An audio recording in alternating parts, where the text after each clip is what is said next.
Everybody, woohoo! It's Friday. How are we all doing? What a week. What a week. Do you know what? I didn't think there was going to be that much news coming this week, but as it turns out, there's been a plethora of it. There's also been quite a lot of news that have kind of broken in the last 48 hours. One of them being a Jurassic Park Jeep, which Lego have put the video out there. It's kind of out there in the wild, shall we say. In Jurassic Park and all that. Interestingly, though, I haven't seen many pictures of it or anything like that. I've managed to grab a screenshot of it so we can take a look at it later. But it's not on the website. I don't know. Maybe it's a bit of left arm not talking to the right arm or something like that. Who knows? It is a bit of a strange time to have released it. Anyway, well, I think it was about 7 o'clock the video went live. Maybe it was done by accident. Who knows? Somebody somewhere pressed the button. Anyway, that's going to be interesting to look at because it's a big car. It's a big Lego car, which you know I absolutely adore. In fact, if anything, I've probably got about 10 of them to build. The Ferrari F40 being one of them as well. Can't believe I got that. So I got it this year, actually. It was one of my white wows. I don't actually know if I've got a white wow at the moment. Got to work on one. I know one of our panel members actually purchased one of their white wows this week. I enjoyed seeing their video of it. It's always good when people see a white wow. One of my white wows is definitely not particularly an expensive set. That's the Ninjago movie, the Dragon, Lloyd's Dragon. I love that one. I've never had a chance to buy it. I nearly did once. I was in the shop, retired sets, which funny enough are opening up a new shop this weekend, actually, in Glasgow, which is kind of cool. Watch out for Bonnie Briggs. She's going to be doing a little bit of coverage on that this week. She will be. Otherwise, yeah, someone actually purchased it. I didn't even see it, and someone picked it out and purchased it. I was like, if only I'd seen them do it, or if they put it down or anything like that, I would have bought it straight away. But otherwise, that's kind of one I'm kind of after at some point. But it makes a change, actually, that it's not something that's super expensive. Here's the thing. Right, so earlier on this week, I hope you've all had a good week. By the way, we got a couple of we got Matt Mellish coming on a little bit later. We all love a little bit of Matt, but we also got Harry coming on later. It's his debut on London Calling, which I'm super excited about. So I'm zooming through the intro because I want to get him on quick. I went to the Lego store this week to buy one of these. I'm influenced quite easy. I've come to the decision that I'm influenced quite simply, but always generally speaking, by intelligent people. Now, I'm saying this, I bought this because Steph, who's out there at the moment, who's tutting around because I didn't leave her, how can I put it, a kind of a Steph answer on the survey this evening. I got this because I'm already going to use this to build next year's Soapboxastic vehicle. What I'm thinking of doing, though, and again, this idea kind of spawned from an idea that Steph did at Soapboxastic. Instead of kind of writing on their London Calling Lego podcast or something like that, I think I'm going to get some printed up. But I'm thinking of doing it, getting a brick, 1x8 brick, and putting, like, I don't know, London Bridge bricks on there, something like that. Or of course, London Calling Lego podcast, and doing it in gold. I love red and gold. I always think it looks great on the Chinese New Year sets. Ninjago, Monkey Kid, all that kind of stuff. So I'm thinking I'm going to do that. And then next year, for Soapboxastic, I'll do something along these lines. But instead of putting figures in the top, maybe I will, I don't know. I think I'll probably put like baby figs or something like that. Is that what we call them? Baby figs? They're almost similar, like semi or semi minifigures to me. But anyway, all that ideas come from Steph. So yeah, watch this space, actually. So next year, I think for London Calling kind of custom, or London Bridge bricks anyway, custom bricks next year, I think I'm going to do it in red and gold. I kind of fancy that. Just a bit of a change from the black and white. I don't know. I won't change anything on any of the branding on the channel, or will I? So here's the thing. I only went into the Leicester Square store to buy one thing. I ended up wanting to get this because I just thought it was really nice. I kind of like it. I like it. Botanicals is kind of, if you pardon the pun, kind of growing on me at the moment. So anyway, I got that, but of course to get that I had to cross the threshold of £135, and I bought a couple of those upscaled minifigures, a teeny weeny Harry Potter set, and a little tiny F1 set, which I think was like 12 quid or something like that. A tiny little set. You know me, right? I really like the Lego City F1 sets, which you can't see at the moment. There's 3 of them just sat right there on the corner. You can't see it. It's out of shot. And I really like those a lot. I don't know why. I'm kind of being a bit rebellious and not collecting the Speed Champions ones, but collecting those instead. They're so much cheaper. But this is the kind of contradictory nature of me. I'm kind of collecting the icon sets, which are way more detailed than Speed Champions, and arguably has as many stickers as well. So anyway, that's kind of been my adventure this week. But we're going to be looking at some new stuff that's come out tonight. Jurassic Park Jeep, if it kind of it is officially out there, there's just nothing on the Lego site about it at the moment. So if we get some more pictures and stuff like that, we'll definitely go there. Otherwise, we're going to be looking at Tintin's Moon Rocket, which I really love. Except it's one of those things that I really, really want to get, but I don't really, really need it. But I kind of want to experience the build, the Technic stuff inside it. Looks amazing. I actually did I watched it all. In fact, I wouldn't watch it. I listened to it. I listened to Tiago's review of it earlier on as well. There was something he said at the end that I found a little bit strange. Anyway, I have messaged him just to find out. If you know, you know.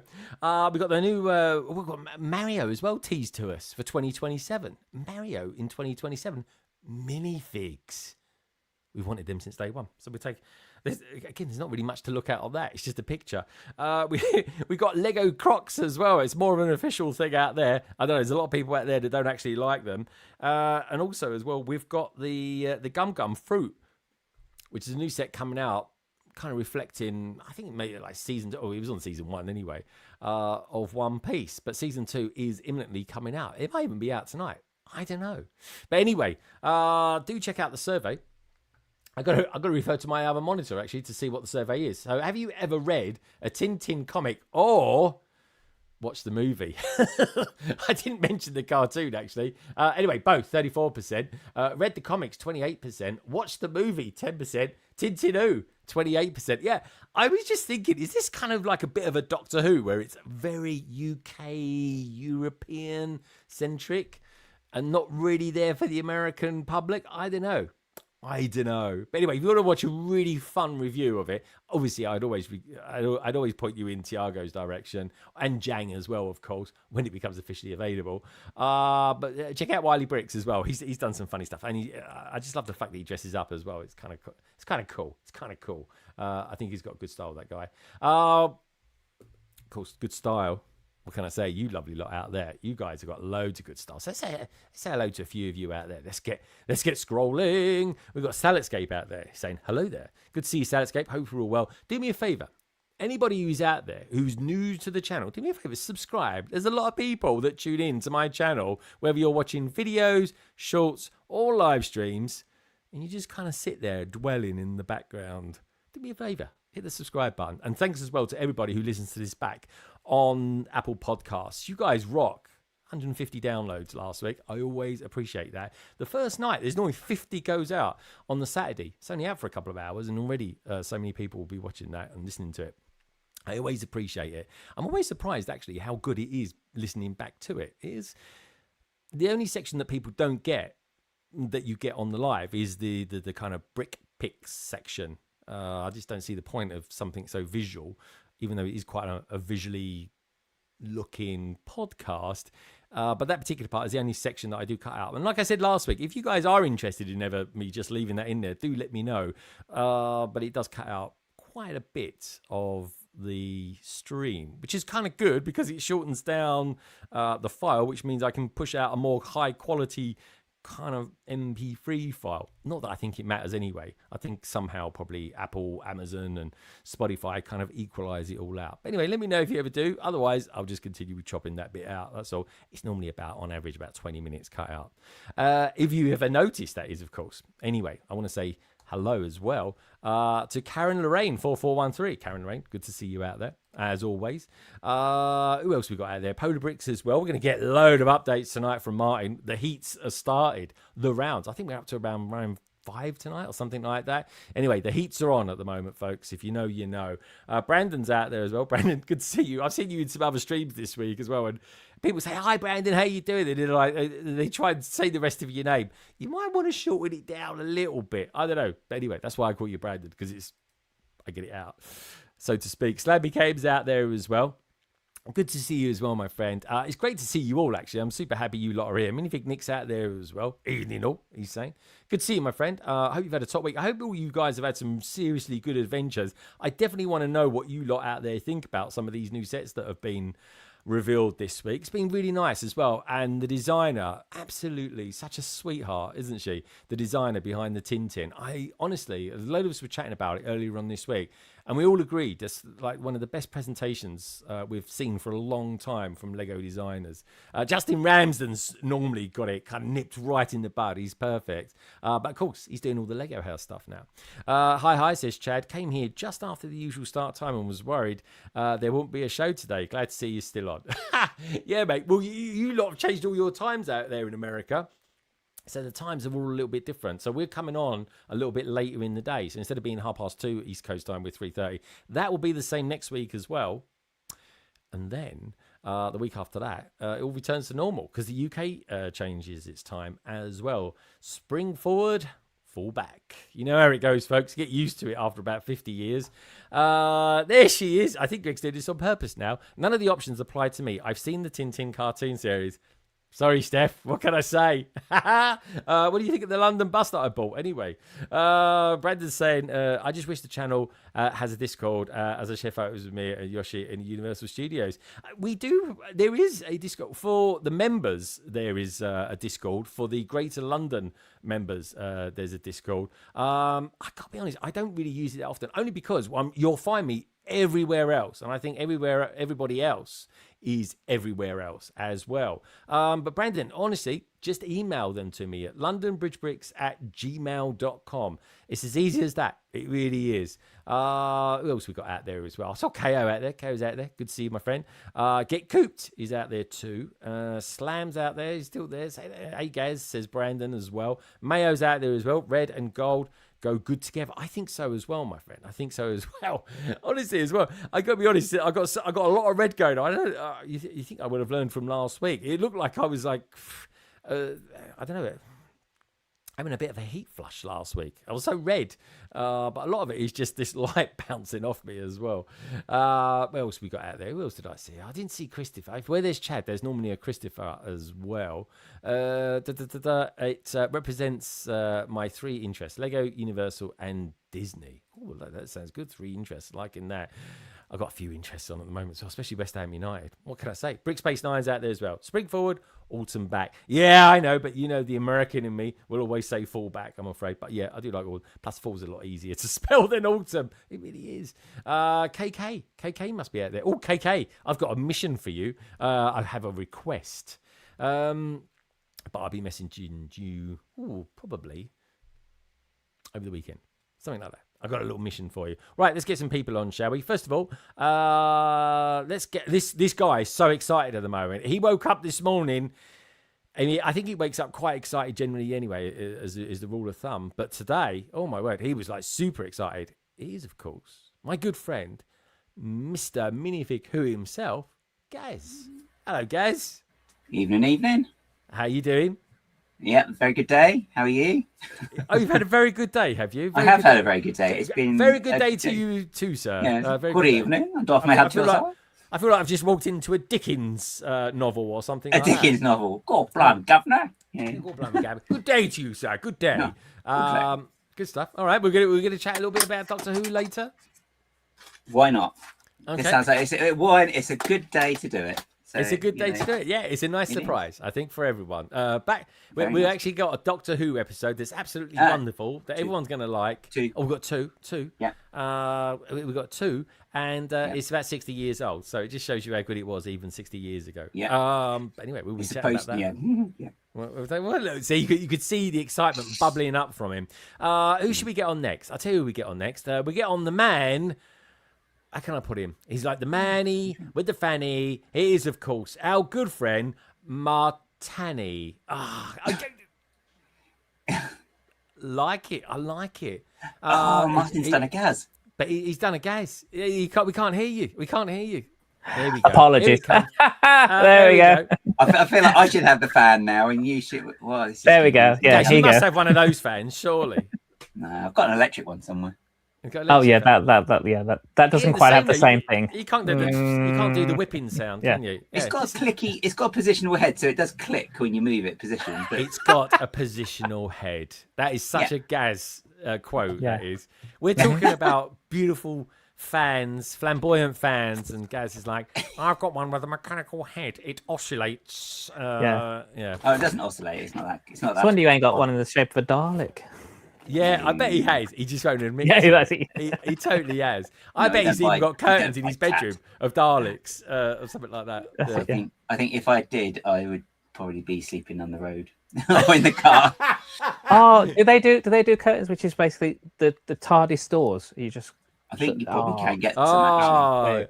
Yeah. Gaz, you know where they are with Gaz. Gaz has definitely got a pair of those, but there is shower curtain. Yeah. Oh no! He's like, I'm stepping into the bath, and Gaz is like, no, in my head, I'm stepping into the TARDIS, a wet one. All right, good stuff. Right, we've got the two boys on. So let's get. I was going to get the hot couple on, but Kerry's gone for a runner. Anyway, let's bring Ian on, shall we? It's of course the wonderful Ian, aka 0.5% of the BRICKVENTION. Hello, Ian. Evening. I think I might have got my maths wrong there. I said 0.5%. What I meant to say is 50%. I was doing you a disservice there. It's fine. I am some percentage of the BRICKVENTION. You are some percentage. Yeah, we'll have to ask Carrie a little bit later how much of the percentage of BRICKVENTION she thinks she is. Where's she got? She got for a nap because she was saying earlier on this morning when we was all getting a bit chatty. Gaz was particularly excited as well. I didn't know what he was even going on about. I had to use Twitter to find out what on earth is he going on about. But anyway, your other half, your wife, she was complaining that she needed to go to bed early tonight. Well, she had a nap in the middle of the day so that she could cope with this. I don't know. I think she's gone to get a drink and maybe some other stuff. I don't know. Okay, all right. Maybe she's going to get you something with lots of additives in it. That's what she's gone to get. That's what we like. All right, good stuff. Right, okay. So our next guest has dropped off. He's disappeared. the Mellish, he's fallen off. Which means we'll have to get our newbie on. A newbie who in the green room. Look, he's POV bricks, which I like. I like that. Some people might call it. Actually, this is a thing I got to know about him because in some places you get to see him as Brickmaster Harry. In other places, he's just known as Harry, which I find incredibly ingenious. And I sort of think, well, one's probably quite a small Instagram place to kind of hang out. Another place is probably a lot bigger. They're both massive, so I don't know what I'm doing. I'm doing a hard reboot. Matt's doing a hard reboot in more ways. Matt's probably trying to get out the Jurassic Park photos. That's what it is. Good on you, Matt. We'll wait for you, Matt. Don't worry. We went in the stream before you're on. But anyway, all I will say is I am obviously going back to my tendency of being influenced. This guy, Harry, he doesn't actually realise it. We did actually about 3 minutes ago, maybe 15 minutes ago, I mentioned to him that over the course of the last couple of weeks, he's actually cost me over £500 in Ninjago minifigures, believe it or not. Some of this harps back to last week as well, when we had Luke on, and he went, "Oh, I'm going to be selling this tomorrow," and I'm like, "I'm having that." Anyways, time to get him on for his debut on London Calling. He is, of course, my good friend Harry. Hello, Harry. Hello. Hey, how you doing? Oh, evening. Harry, yeah. Harry, I'm all confused. Are you Harry? Are you POV Bricks? Are you Brickmaster Harry? Who are you? You're like multi-man. Well, you know what's funny is for those of you who don't know, like, hi, my name's Harry, and the Brickmaster Harry is my main like Lego account. But then I started this other channel called The Brick Lens, and on TikTok, the nickname for that, I really wanted it to be POV Bricks, so I just put that as my nickname. And then the actual caption, or what do you call that? The tag, the handle is the Brickland. So now on TikTok, that's the only place I have my, my nickname as POV Bricks. Yeah. So it's just a lot of people on TikTok. That's like one of my biggest accounts, and people just call me POV Bricks now. They don't understand my name is the Brick Lens.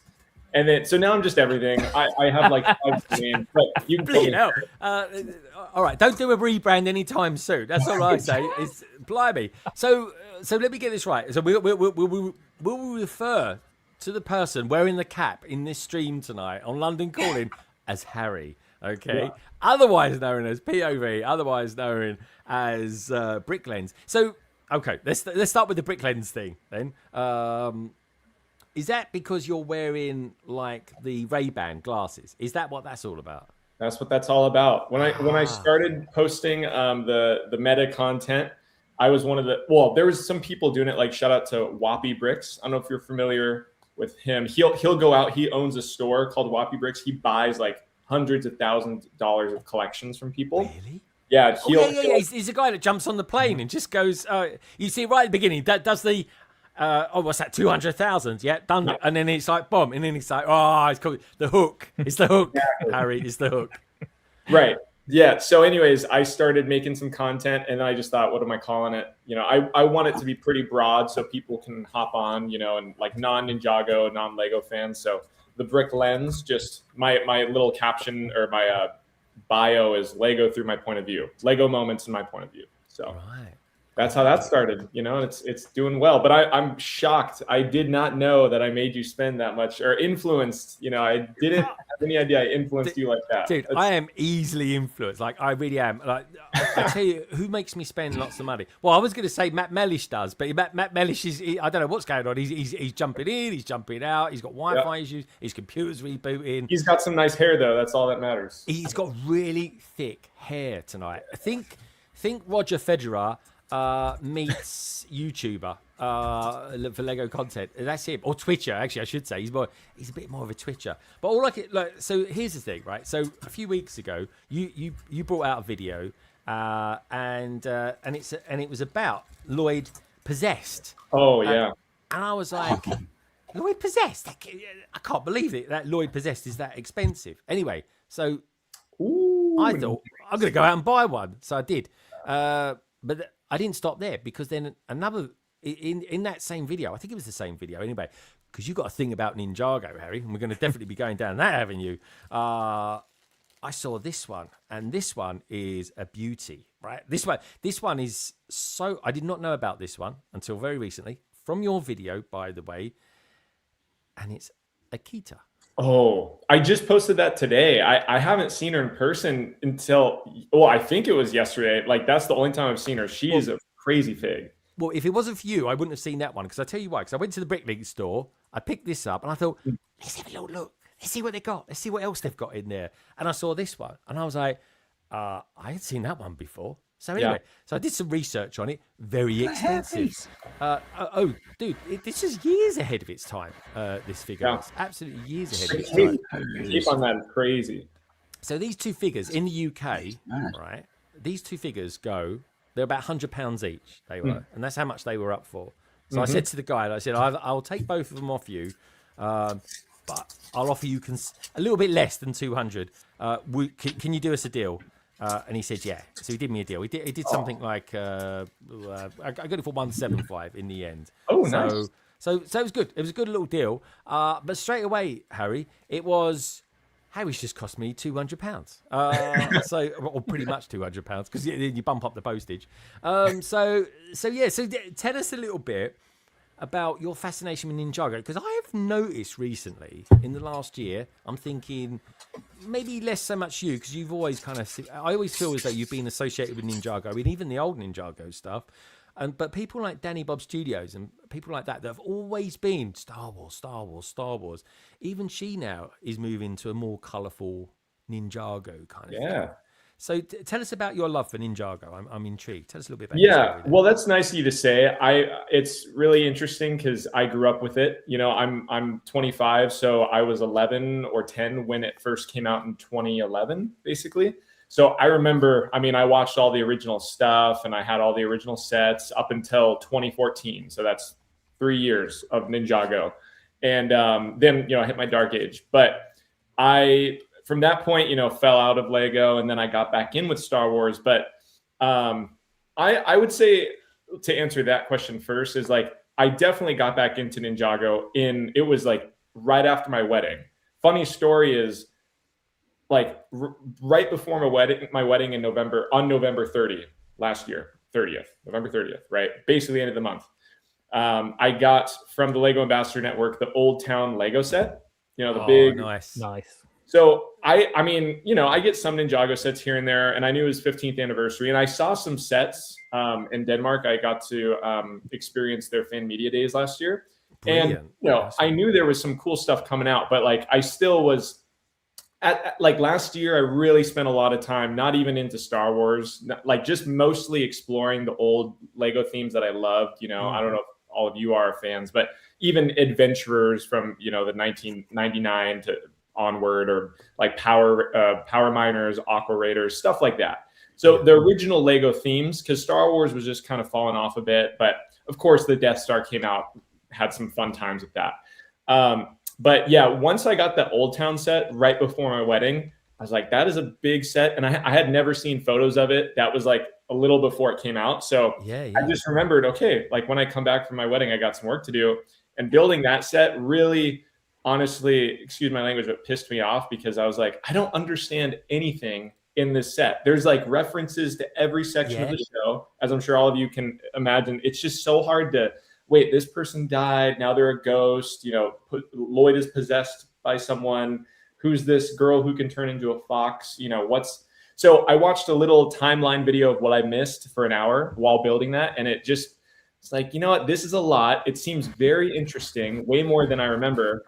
And okay, like I'll get another set and try it. And then I was like, you know what, this is another original Lego theme that I've been loving everything else. Let me just get back on that. And then started making content. And then I think I'm not taking credit for like where like Ninjago content specifically has gone, but I was shocked that this many people at the same time, it's just everyone is craving something fresh from Lego, And I think it's just like Ninjago content as a whole has been crushing lately, because everyone is just having so much fun getting back into it, figuring out the new shows coming out, their sets revolving around that. All that accumulating into one thing right now. That's where we're at. And the mad thing is, we've had 15 years of it. It's Lego's own thing, and it just keeps going and going and going. The sets are amazing. They're very, very colourful. There's the what was the set we got on January the 1st this year, Martin? The Blacksmith. The Blacksmith, Yeah, Blackfoot, yeah. That is a brilliant set. Even if you're into Ninjago, folks, you will love that set, especially if you're into architecture, buildings, all that kind of thing. Ian, you might even want to consider getting it for the city or something like that. I'm not sure where it would go, but I don't know. It works with a lot. Hey, shout out to Chad real quick and Christopher. They're local here, so I see them I know in Irvine, I'm guessing. Yeah. Okay. I've seen pictures. Chad sends me pictures every now and again, and he puts a little narration on them as well, which is kind of cute. It's a Chad thing. I love him for it. Yeah. And then I was like, a geezer over there doing some sort of presentation. It looks like he's playing spin jitsu or something or other. That's Harry. What's he doing there? So Yeah. anyway, and of course, then he's like, oh yeah, Harry's local now and stuff like that. So that's cool. Now, talking of local things, Harry, I think Matt Mellish he's regenerated for the third time. Nice. I think during that generation, he's actually blow dried his hair. It's looking even more swooshy than ever before. But he is worth it. What can I say, folks? Let's bring him on. This man. Leading up to Christmas last year, around Black Friday, he cost me a few £100, just simply because of the stress of making sure that I got the Gotham City skyline set, because it's one of the sets of all time, and that was all down to this man, Mr. Matt Mellish. Hello, you. I think I'm okay. Good to see you all. Good to be Here here. he is. If you'll notice, my coloration is just a little off. It's a little different than it normally would be, as I had to do not only a hard reboot but a firmware update on Elgato, and I'm over it. Oh, right. Okay. And I'm frozen. It's frozen. Look at that. Do what the Mellish is doing, folks. Give the stream a thumbs up. What a brilliant my freeze. Goodness. Give me a second. Give me a second. All right, we're there. You can tell he's using. Is he using like an iPhone 15 or something Pro? Because whenever anyone does that, it comes up with a thumbs up. No, I have a question, Greg. Was it Matt or Mailman Matt who influenced you? Oh, well, Two different I love Mailman Matt. I me really too. do. All the cosplay stuff he does, dude, it's his thing. I love it. And I love it when people, especially when people in LAN, do the different things. Do you know what I mean? Do stuff because you guys get all the information ahead of everyone else, which is totally fine. That to me is the big benefit of being in LAN. It really is. And I really appreciate when people do something different. Right. Your videos, right? Your videos. Before we go about the content, let's go in a place where I don't normally go with people, in all honesty. I love music, right? I'm really big on music throughout the years. For anything from proper long synth to prog rock to 80s music to current day Taylor Swift, if you like, all that sort of stuff. I love music. You have a really interesting choice of music, because your music that you pick for your videos, the short videos, especially with the ones around Ninjago now, they can be a bit sort of, I'm thinking synthwave, Britpop.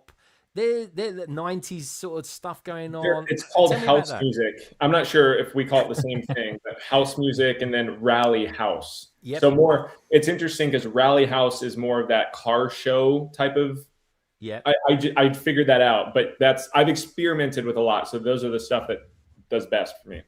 Yeah, and I like it. I genuinely like the music. Like your short videos are the only short videos that I watch back, but I intently don't watch it. I listen to it, you know, because your voiceover is it's always the tough thing with choosing the music. That's one thing.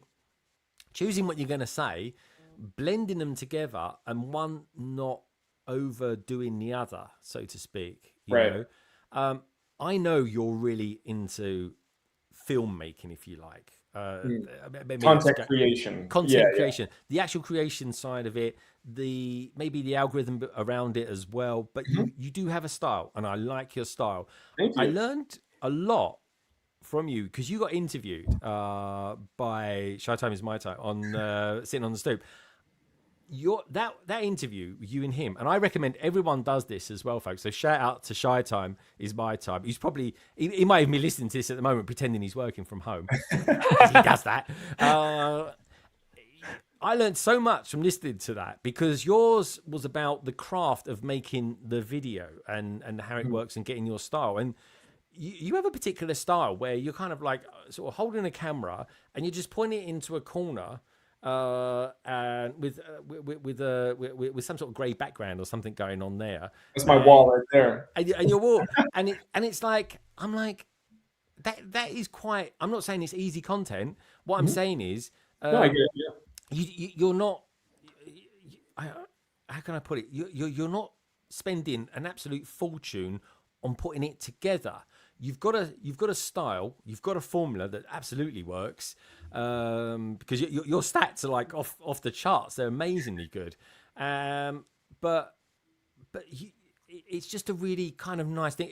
It seems to be a kind of video content that you're creating is a kind of nice and fun one to actually keep recreating when you do it, because I learned quite a lot watching your videos as well. So I know you do your homework. So tell us a little bit about how you kind of fell into that style, how you discovered it. Dude, that's an amazing question. I really appreciate all the kind words about that. So thank you for saying that. Dude, I appreciate it. It's good stuff. Yeah. So, man, where to even start? Like, I'll say this. I think it's fun to take, like, you and your music styles, everyone here, we take our Lego interests, musical interests, just how we live life from our experiences growing up, right? And the hobbies that we've gone through, parents, friends. It's like all that has an impact on us and grows us to where we are now. So growing up, I've always enjoyed, that skating culture, surfing, basketball, all these different community hobbies. And each one is so interesting, especially in America. It's like, or in the US, we have such unique, like hobbies and communities out, especially in California. I'll just put it in Cali, right? Like where I'm at, I mean, we got the beach, we have the mountains, we have the desert. You have all these different, just so different communities offer different music styles. Like surfing, you can imagine it's a lot more chill, relaxed in one aspect. Then on another side of surfing, where it's more competitive, you have the rock and roll, that hard screamo music. Skating, you have the rap. And then in the desert, people racing the four-wheelers and the motorbikes and stuff. You have a little more of the rock and roll country stuff. Oh, yeah. Snowboarding, you have a little more of the hip hop, stuff. The synthesizer or house music, so different. Basketball, such different things. So it's like taking all that, and especially the filming styles in each, because growing up, I've always enjoyed hobbies. I don't know if you see my videos, but like this is one thing I do called cardistry. Yeah, so, the card tricks. Yeah. Oh, whoops. This is actually using a deck of Lego cards they gifted me at the Lego store.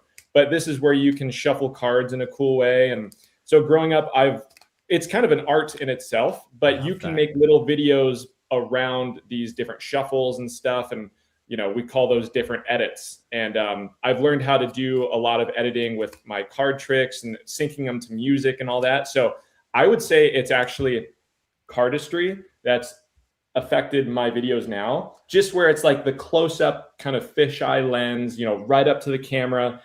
And past that, what you're locking in on is just, I do take pride in spending a lot of time in crafting, because the filming process is easy. That's easy, but it's like, I will create the script. I will create the shots list. So while I create the script, it's got to be the words I use. It's like big words, punchy words, no wasted time. No, like you will watch a video, your mind should never drift off and go. It never does, man. Never does. Yeah. So that's what I try to do, and have a good hook, have a reason to watch. Sometimes I'll make a video and it's like, is that like the best? Like after watching that, is someone just going to say, why did he make that video? I have some of those, sure, but at the very least, it should be entertaining. You see Lego in front of you and it's in a nicely crafted package with a nice bow on top. That's like at minimum what I want. But if I can have a good, but as long as you enjoy the video that you put out, it's a quality piece, because and I mix it around, because London Calling takes a long time to put together, and especially when it comes to, it's more the kind of people management of getting people on in the future and stuff like that, and that is all quite time consuming. It's almost like another job, but and then occasionally I'll do like a really easy little video or something like that. And like this week, I literally went to the store. I thought, I just want to buy this. And then I saw the GWP and I thought, no, actually I want to get that as well. So to get that, you got to buy more Lego. But whilst I was there, I met a really good friend of mine as well, Luca, who we always like have a good chat when I see him there. He works there as staff in Leicester Square. And I for the first time, I was actually playing around with the Smart Play sets, which by the way, folks, I actually really enjoyed. But I was like, I'm loving this. The sets are a bit, and the minifigures are like, I'm not interested in those. But the sound effects and everything like that, I actually quite enjoyed. If you forget what Star Wars sound effects actually sound like, then you're fine. And which is why when you made that video recently about using it with other themes, which we all have said on here for weeks, I think it would be better. I think it would be better. As many people that will love the fact that they've done it with Star Wars, there will be a lot more people that will hate it. It's an easy hate. It really is. And I get it. The figure's kind of a bit... I'm not a fan of it. It's all subjective, and that's fine. But it's being constructive in how you say it. Or I think we can go live to Pennsylvania and bring in the Mellish. Hello. Are we good? Is it I working? think so. Looks good. It's working. Just don't do any thumbs up. That's all. She did a thumbs up, but it all went pear-shaped. Love Apple. Gotta love Apple. I think we're okay, everyone. I think we're okay. I only had to reboot like 3 times and do a firmware update, and then I lost all my presets. We're good. Oh, no. Okay. That time's come. I got to be honest. Elgato have been pushing out quite a few updates recently. They have, and some of their updates are a bit dodge because I'm doing. I can tell. Yeah, dude, I'm doing updates, and I'm like, and then it comes back and says, "Oh no, this isn't installed. I need to do an update." This is version 2.2.2, folks. So if you know, you know. Elgato, sort it out. So yeah, I know what you mean. It's I think it's because they brought out a load of new devices recently. So when they do that, they update all their firmwares as well. So. Which creates problems. Never do a firmware update, but just before a live stream. That's all I will say. I've done it, and I've been like half hour late to my own stream before. Right. Okay. So, Harry, thank you for that. We'll come back to you in a minute. We're going to keep sort of chipping away at the life of Harry as well. I've been listening, by the way, just so you know. Oh, I'm all caught up. Did you give the stream a thumbs up, Matt, as well? I you give did. the stream a thumbs up? Whoa. Oh, see, there you got him. But anyway, don't do what Matt does. Do what I say, and that is, folks, to give the stream a thumbs up. You know you want to. There we go. Something like that. Where's Carrie? Carrie's got this really strange dexterous thumbs. Is she all right? I've got my thumb instead, so you know that works. Yeah, but you got that's cool. Oh, look at that. That's horrible. Ugh. Thumbs work. It's hideous. Ian, what are you going to be doing tonight as well, by the way? There's like Carrie's. Where's she gone? Is she gone for a nap or something? I don't know. I think she was just gonna go get a drink and stuff. She's probably got distracted. I think she's got Danny Offie. Just relaxing after a stressful bedtime with the girls. So. Yeah, it did sound so. What is that you build? It was like an old boot. Yeah, that's what I'm building. Was it a Nike boot or something like that? Was it? No, it is. It was a trainer. Is it the roller skates? Nope, it's a welly. It is a welly. Oh, There you go. welly. Oh, yeah. A welly. Good stuff. Oh, I'm liking that. That's all right. So it's a bit of a Glastonbury vibe about that. We've got Cy O'Connor in the house. Mr. O'Connor, all the way from Ireland. Good to see you, my friend. Hope all is well with you. I had a dream about Cy O'Connor the other night. It was really weird. I was dreaming we were doing the backlog live stream together and stuff like that. And yeah, I think it was the Mario thing. That was it. Because we did I think it was Mario, or was it Luigi he had once? So we did this stream once. We used to do this stream years and years ago, back in the lockdown days, and we called it the Backlog. I couldn't believe no one else had ever thought of a stream name for that. Anyway, you can imagine what we were doing. We're just literally working through the backlog. And I remember I did the stream with him. So he bought the Luigi set. And it wasn't that sexy, Si. And anyway, so Si was completely ready for the stream, other than he didn't have a screwdriver, he didn't have any batteries, he didn't have any device to update Luigi, and effectively he couldn't do anything with it. So he just literally bolted it together, and that was it. And I think he literally put in 3 hours 3 bricks together. That was a fine bit of content. That was. That's good for Si. That's really good. It was, yeah. It was way above his average. That's for sure. Juster Peter's out there. Juster Peter. It's so good that we've actually met Juster Peter. Which was very, very cool at Bricktastic, and everyone's getting ready for Bricktastic next year as well. Talking of Bricktastic, I have noticed, Matt, I'm pretty sure you've done one recently. I think you did one a few weeks ago. I don't know if this is maybe a LAN thing or what. I'm not sure. I'm pretty sure Harry's done one recently as well. And that's all about going to Lego conventions and stuff like that. We are getting into Lego convention season, so it makes sense that people do it. Matt, have you got any... yeah, that was the one. Matt, have you got any ideas of what conventions that you might want to go to this year? Well, I wasn't originally going to go to Brick World Chicago, but alas, I likely will be going to Brick World Chicago. Nice. That was not originally a part of my schedule, but some friends have basically convinced me that it would be worth it to go because they will be there. And so therefore, yeah, I'm going on a road trip in June. I still don't have any of my hotel reservations or anything set, so I got to get on that. But other than that, Brick Fair Virginia will be not happening this year. So I would like to go to Denmark at some point. I don't know. Yeah, it's just Virginia's just not happening anymore, is it? Or where it was? Because I think didn't the convention center get turned into something else now or something like that? So repurposed. So that was the rumor. I'm not sure. To be honest, I'm not up to date on the drama, the gossip in terms of what's going on there. But yeah, I have no idea. I know this year was sort of a gap year for them to figure things out. Okay. Because there's that new one that's on in LA. I don't know anyone who's going to it though, but I'm interested to try and key up with someone, isn't it? It's in Los Angeles and it's called Brickcentric. So that might, Harry, are you going to? Have you heard of that one? I've heard a little bit about it, but I don't know if I'm going or not. Got a couple irons in the fire, so do you know when that is? I think it's the end. It's the end of March, into this month. Sorry, I'm thinking, where are we? We're in March now. Okay, I won't be going, but I'm excited to see more stuff popping up. And I think that one's could gain a bit of traction. I know.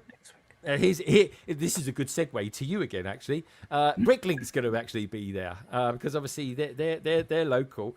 Now, like me, because I've gigged with the Bricklink boys a few times and the team there. But next Friday, I think it is, you've got a gig with them as well, doing Series 10. I think it is reveals.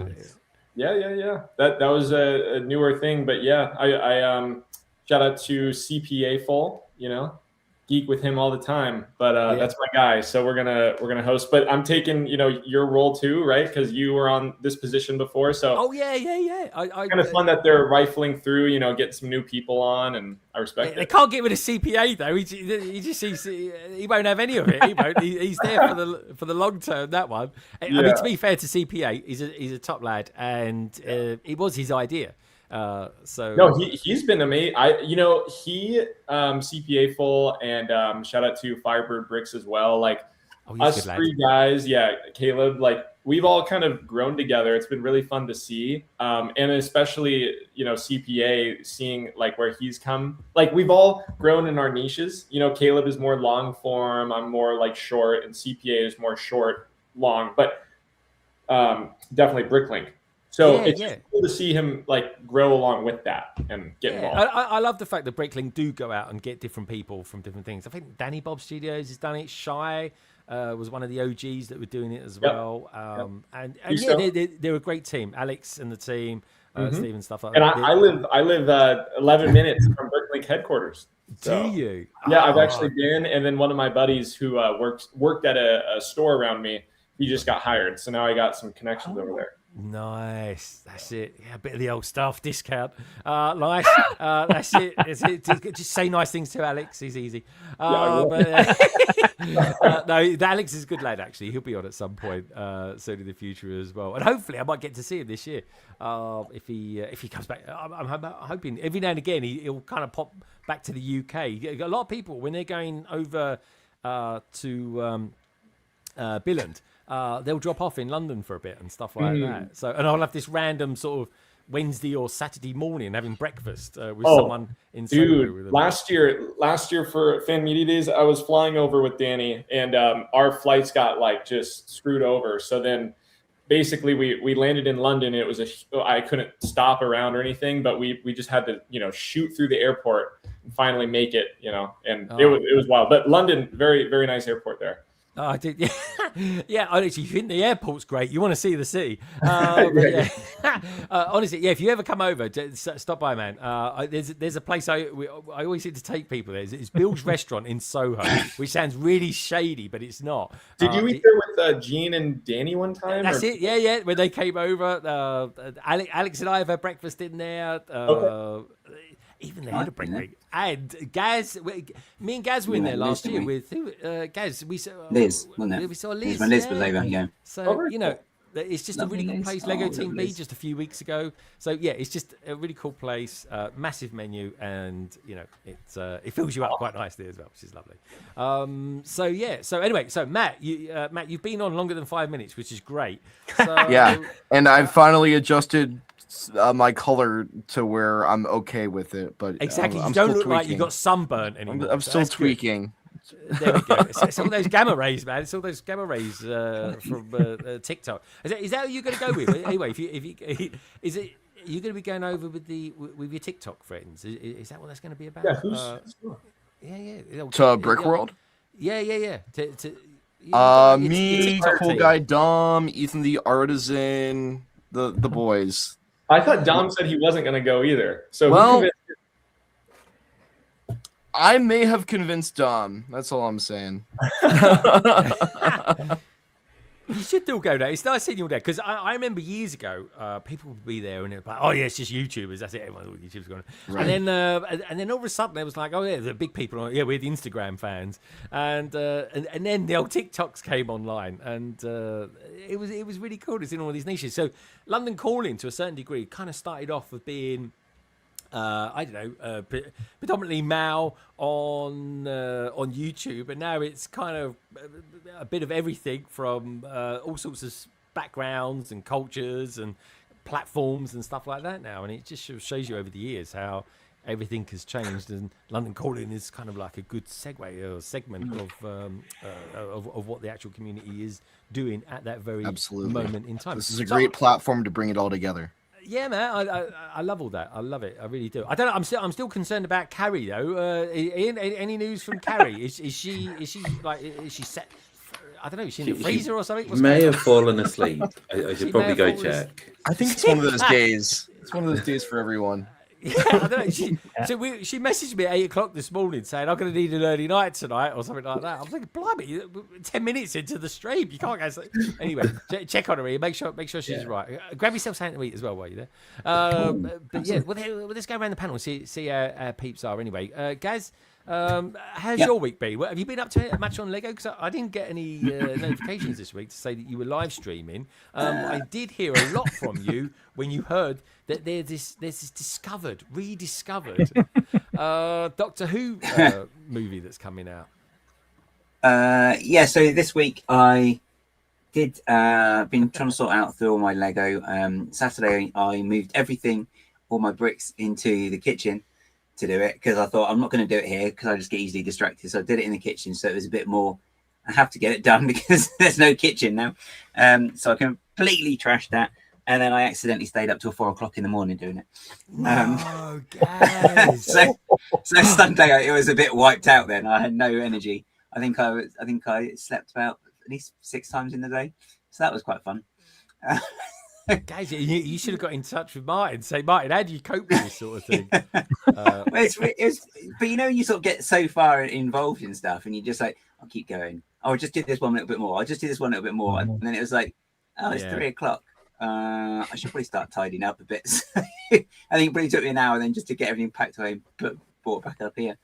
I haven't finished it all, but it's really, really good headway I made with it. So you can see I've got labels on some of the drawers now.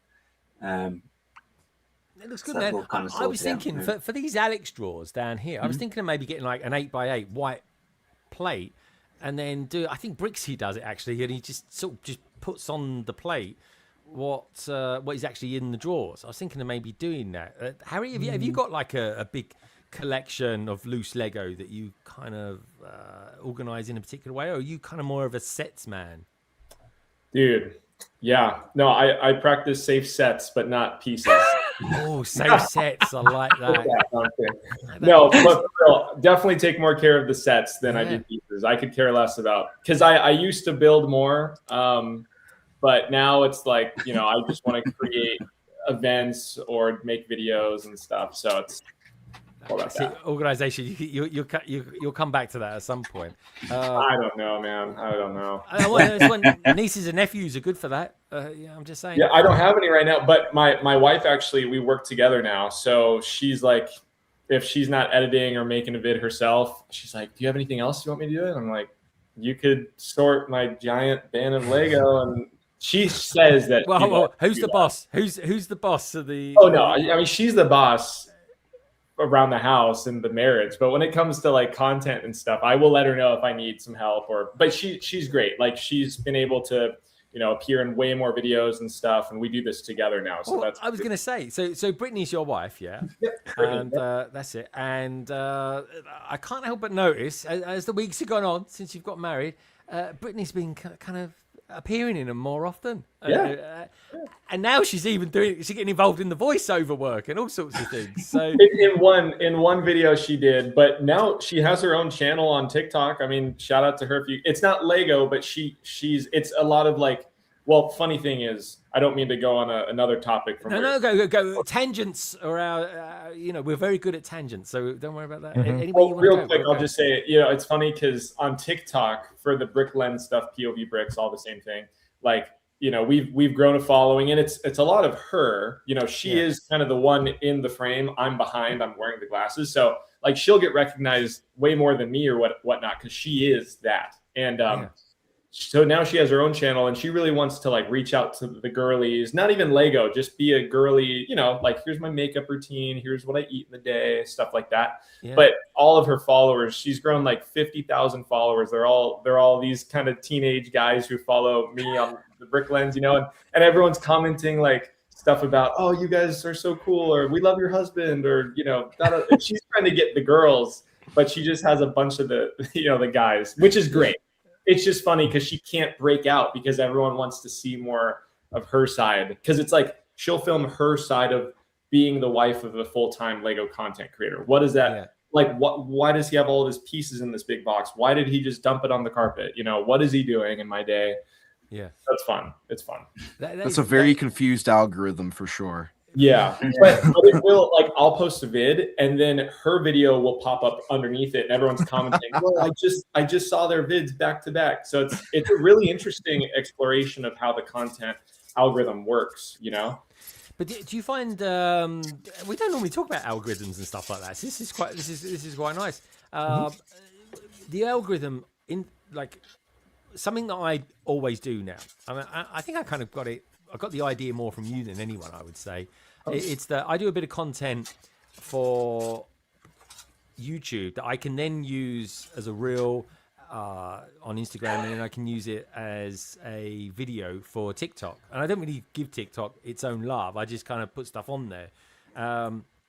So do you cater per platform, or do you do like a video specifically for YouTube or a video specifically for reels, or maybe do the same video but maybe tweak it a little bit for that particular platform? I used to. Well, first of all, I will say, I mean, I'm a Lego fan through and through, but I would view myself as just a full-time content creator who uses Lego as a medium. So it's like, obviously, big-time Lego fan. But when it comes to making content like full-time, there's some give and take where it's like, okay, I'm really into Ninjago right now. Yeah. Does that do the best on YouTube Shorts for some reason? No. And it's like, I've been posting a lot of Ninjago on the Brick Lens stuff, and that does well. But I haven't been posting on Brickmaster. I just haven't, because I just know that content's not going to do as well. So I need to really, you know, pull up the bootstraps here and just be good at my job and say, okay, I got to start making some content for the YouTube, you know, that pays the best. Like, let me break out some of the Star Wars. Let me break out some of this or that. It's not to say, like, I'm not a Star Wars fan, I'm just doing this to get views. It's just, I'm a fan of Lego, and some themes and some aspects, ideas, you know, I have to assess, is this Ninjago dragon really cool to the average adult? or is it just cool to the Lego fan? It's probably just cool to the Lego fan who knows about that's a really cool designed headpiece. Oh, cool. An average adult, my dad, is he going to watch a video about an ice dragon and say, that's cool, let me share that with my friends? Probably not. So let me find an aspect of a different set. Like, is my dad going to share a video about, the big Death Star, and that like Lego broke its own rules by, designing it this way?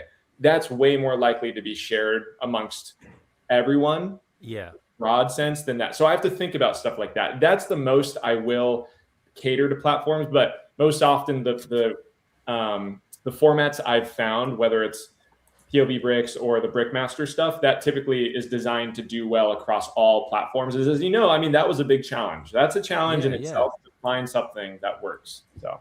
Yeah, don't mind me asking, but which one? Because I can't really work out how you make money on Instagram.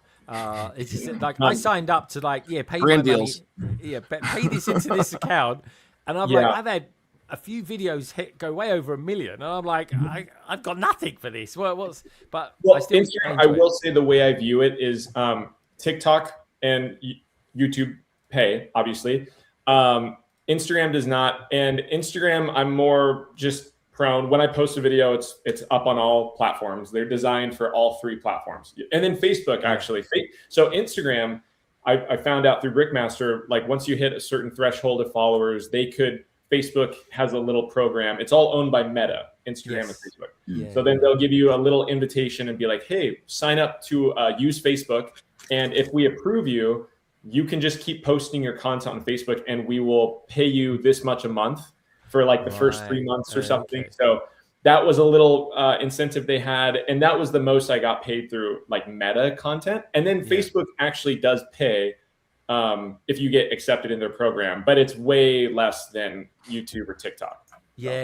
I think YouTube is still the place to make money. It's the most consistent, although TikTok does have some days, Matt knows, or it's like they have this additional bonus reward, and some random days. Like Really? I've tried to figure out TikTok and I try to search it out, but it's very random. And some days you can get 1 million views that hits out to like $1,000 or something. Other days, 1 million views will come out to way less. So it's just very hit or miss. But YouTube is very consistent. Every day you get the same similar payout. Like, it's nice. Yeah. And it's what I find interesting about watching the algorithm. One of the things I always find the most interesting, if I make a point of watching a video, if I make a point of creating a video, I think I talked about this last week actually with someone, because Bonnie and I were chatting about it earlier this week. And if you do a video and you go back to it after like, I don't know, 4 to 7 days later, and you look at how it's performed. Now, if it's over the period of say 3 minutes, it's done that. That's not too great. Like it's all like that's not great. Basically, a few people it's a bar. So that's where it starts. Form? Are you talking about? That's it. Yeah. So this is like it starts here. Is that your sticker content, Craig? Oh no. I'll show you the sticker one. Right. So that'll be like that's the start, and there's the finish there. How long is the video? Oh, so say I don't know, 2 minutes, say. Yeah, 2 minutes okay. tops, right? So that's like terrible performance, right? Now, a good performing one would be something like this, slightly less limp, shall we say? Would be say that one there. Because more people have engaged with it, or they've decided not to watch it later on in the video. When I do these sticker ones, Harry. You either love them or you hate them. I've seen them, yeah. Really do. And I'll always be like, it's the same video every time. What were we doing? It's the No, it's same different. thing. It's a different sticker. It's different sticker. It's always slightly different. There's a lot more going on there. People think I'm just putting a sticker on. There's more to it than it. There really is. But that one, right? Those videos do that, right? And they do that, and they'll do it, and they'll get something between 200% and 300% watch time. Yep. They will because people watch it and they're like, oh, how did he put on that sticker? And they'll see it, and then they'll watch it again and go, how bad did he put on that sticker? And then it'll be that. And the biggest thing about that too is they're only 5 seconds long, so it's just quick. Yeah, exactly.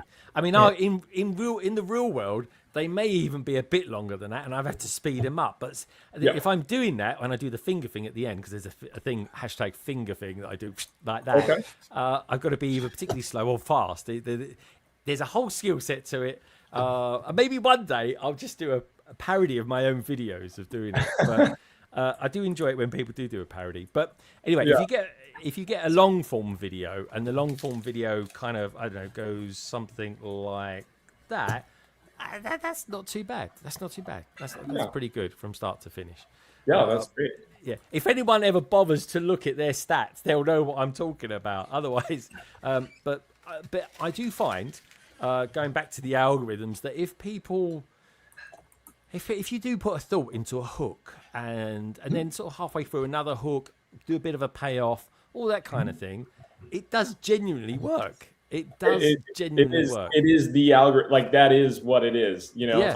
Yeah.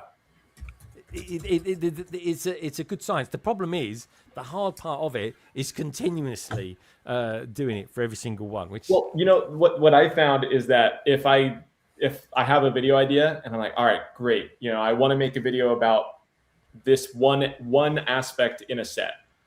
Does it have a good hook? No? Okay, I'm just not going to do it. You know, like, the video doesn't have a good hook, it's not worth it for me because I just know it's not going to perform, right? So it really only matters for that first 3 to 5 second mark. You know, if you're really trying to get those good views, that is what it's all about, period. You know, that's what I found, at least. Yeah, no, that is the thing. That is the thing. If you're making content like that's over a minute, you know, that's basically what it is. Yeah, and you've got to hard. But I do want to do more long form content because I find that the most interesting when I look back at what I've done and things and stuff like that. I don't know. But then, go on, Gaz. So say long form then, is that 2 stickers in one video? That would be 2 stickers in one video. Anything over 10 seconds, guys, is long form as far as I'm concerned. Okay. You can slow it down like slow-mo. So many levels of my life I could say that about. But anyway, we're a family show, guys. Please. Guess what are you eating, by the way? Okay, what are you sticking in your mouth? Some cashews. Oh, cashew nuts. Okay, very good. So anyway, Martin, we haven't talked to Martin much today. Martin, you've reached you hit 1,000 people last week. I think it was actually on Instagram. So it was the Sunday at Bricktastic was 1,000 people. Yeah. Oh, okay. Because since then, right, he hasn't stopped. The content just doesn't stop. And I'm liking that, Martin. Anyway, but tell us as well, what have you been up to this week? Have you been doing anything? So obviously, as soon as London Calling was done last Friday, I was out. I was out. I need to get to bed. I was up early. I was at the train station for 8:30 for meeting up with 2 Andys and Chris. That's Polar Bricks, Andy's Bricks and Minifigs, and 1 Brickstud. Yeah, they all came into town in Birmingham, and we went and grabbed a coffee and went to the Lego stores and the Discovery Centre. So we had a good old day of it. And I saw Andy even did a bit.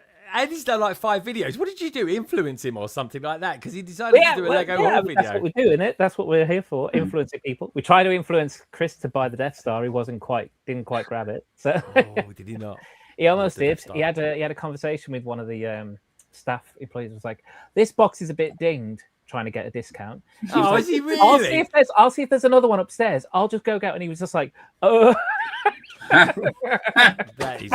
away! Yeah, it's like Amazon at the moment, so 760 or something like that. That was it's been reduced. So but that was before the reduction. And he was it was a bit like, do you have the GWP? No, we don't. Oh, okay, fine. I'll have to leave it then. Oh, what's he like? He bottled it. He completely bottled it. Funny that. Didn't hear about that on his Instagram. What can I say? It was a good day. It was a good laugh. So we had some fun, and the boys got more stuff than me. I only bought a magazine. I bought some Builder minifigs. I was good until the day after when I went online and just went crazy. Oh yeah, so tell us about this then, because I couldn't help but notice earlier on this week there's a video and I'm like, why has he got his back to us? And I was like, oh, hold on a minute, he's holding something. Turn around, nice great big box. Yeah, so I got one of my white whales. It was Pirates of Barracuda Bay. Yay. So, got it from Amazon for a little bit above the price I was hoping to pay, but it was fine. It was all within reason. Nice. So, that arrived. So was that cheaper than eBay then? Was that cheaper than Bricklink? No, that one was on eBay. I found it on Vinted, and then I found the same seller on eBay, and he actually had it £10 cheaper on eBay. So I was like, okay, I'm getting it from there. So so I went and got it from there. And, turned up 2 days later. It's on 48-hour dispatch. So yeah, had it a couple of days later, and yeah, did my video, and yeah, really happy with it. And then also when I'm on Vinted, I also bought another Batmobile. So that's 3 Batmobiles in 3 weeks. And yeah, I've got the Batman Superman one, which looks the new one. Good. Yeah, it's basically. Hold on, let me get this. I see if my wire's long enough. I think it is. Here we go. Oh, my movie chair's turning. There we go. I'll bring it back. There we go. I've got a whole row of Batmobiles just along there. It's basically a grey version of this by the looks of it. Yeah. Which I love. Batman versus Superman. It's a good film, folks. For the most part, it's a great film. If they just continued it along the style of the comic, they would have been totally fine. But the Doomsday, they created a Doomsday like a giant ugly Teenage Mutant Ninja Turtle, and I was just like, really? But anyway, so what one did you get? Because I know Harry's reviewed some of these recently. Obviously, I got the Ultimate Batmobile at Bricktastic. Yeah. Then I think the week after that, I bought the 1966 Classic Batmobile, the large one. Yeah, I got that to build. Yeah. And then this last week, just gone, I picked up the Batman Forever, which I got off Vinted, and that was about £50. So about £40 saving on that, which I was like, wicked. So yeah. Oh, that is good. Yeah. I'm gonna have to do, because we got this new Jurassic Park set that's kind of been semi-revealed today. It's like it's out there. Videos. We are allowed to talk about it. The youngsters have given me the old 6'7" thing. Duck Bricks was in the chat. Duck Bricks was in the chat. He was the one who put the video out.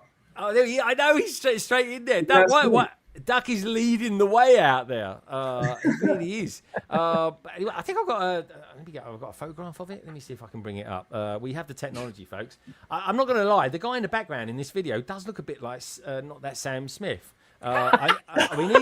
We need not that Sam Smith to confirm this is him or not. But anyway, let's see what you lot think about this. Anyway, I don't think I can afford Sam. No, exactly. Sam would be thinking, I want to make a mech out of this. But anyway, what do you think about this? There we go. It's not that Sam Smith in the background, is it? Anyway, so this is it. This is what we got. I mean, it looks okay. It looks all right. It's a big. Can I put in? I don't know if you guys know this, but you can actually there's modifications in the set, so you can make the 3 different Jeeps from not totally different, but you can basically, there's instructions for you to remove the back to make it like an open one, which was seen in the movie. You can do this one, and then there's a third version, a little bit modified to make it like a third one you see in the movie. What about Gene's version? Gene's version as well. What was Jean's version? Did she make it wrong or something like that? Yeah. Oh, that's her name. That's her name, Greg. I was making a joke.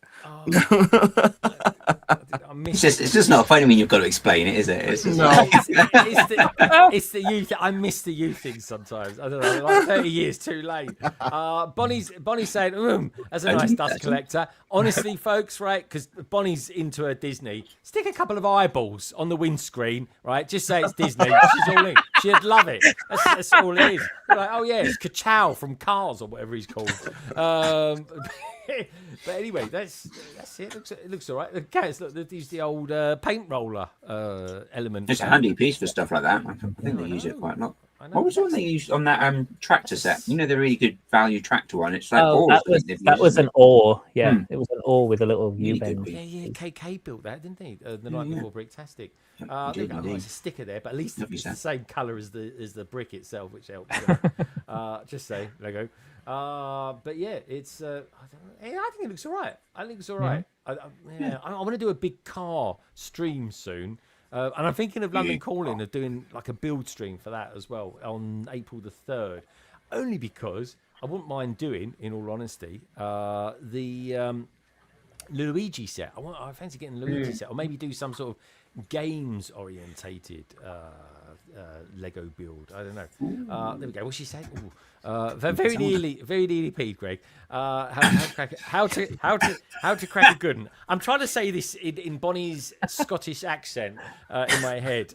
You're not wrong, to be fair. Only because Disney still neglected the child of the IPs. But how many acronyms can you throw into a sentence, Bonnie?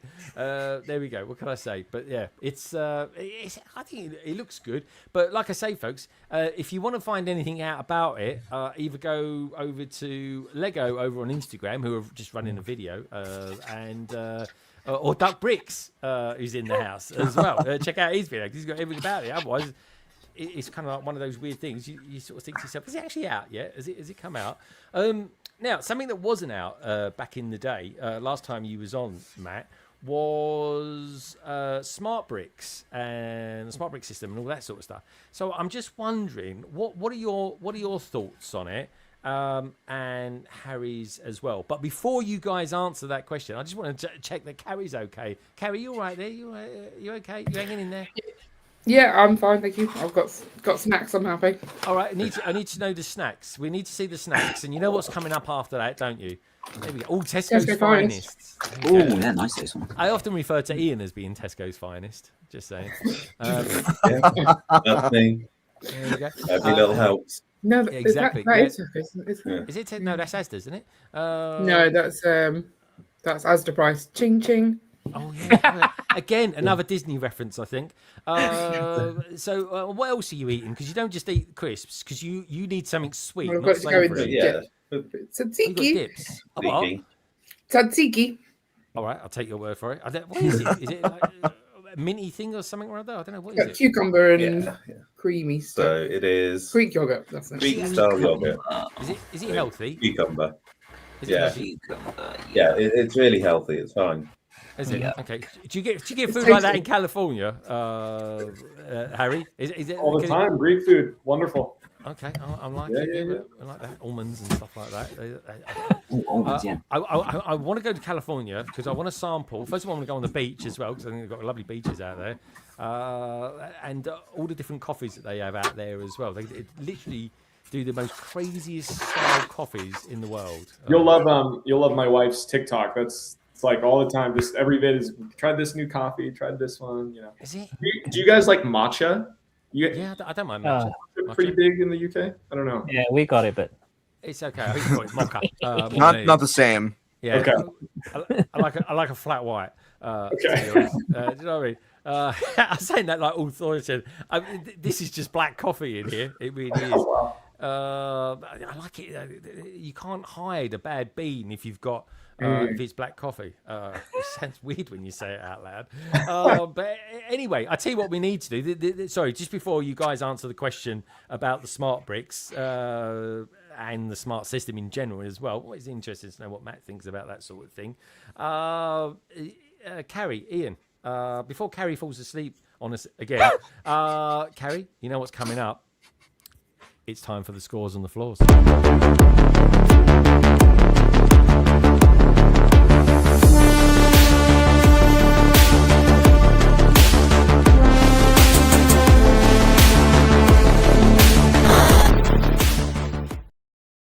Okay, so during that, I lost one of my monitors. So God knows why I'm going to suffice and keep this going now. Take down the sofa. That's where things usually end up. I'm having a Matt Mellish moment. Carrie, Ian, what's going on? What's the scores on the floors this week? I'm going to go with 10. Keep it going, Ian. I'm trying to do an IT repair here. Sure, okay. So, yeah, I mean, over the past couple of weeks, it was slowly getting better. We put quite a lot of work in, trying to make it better. Tell me when I can stop padding. Keep going. There's still...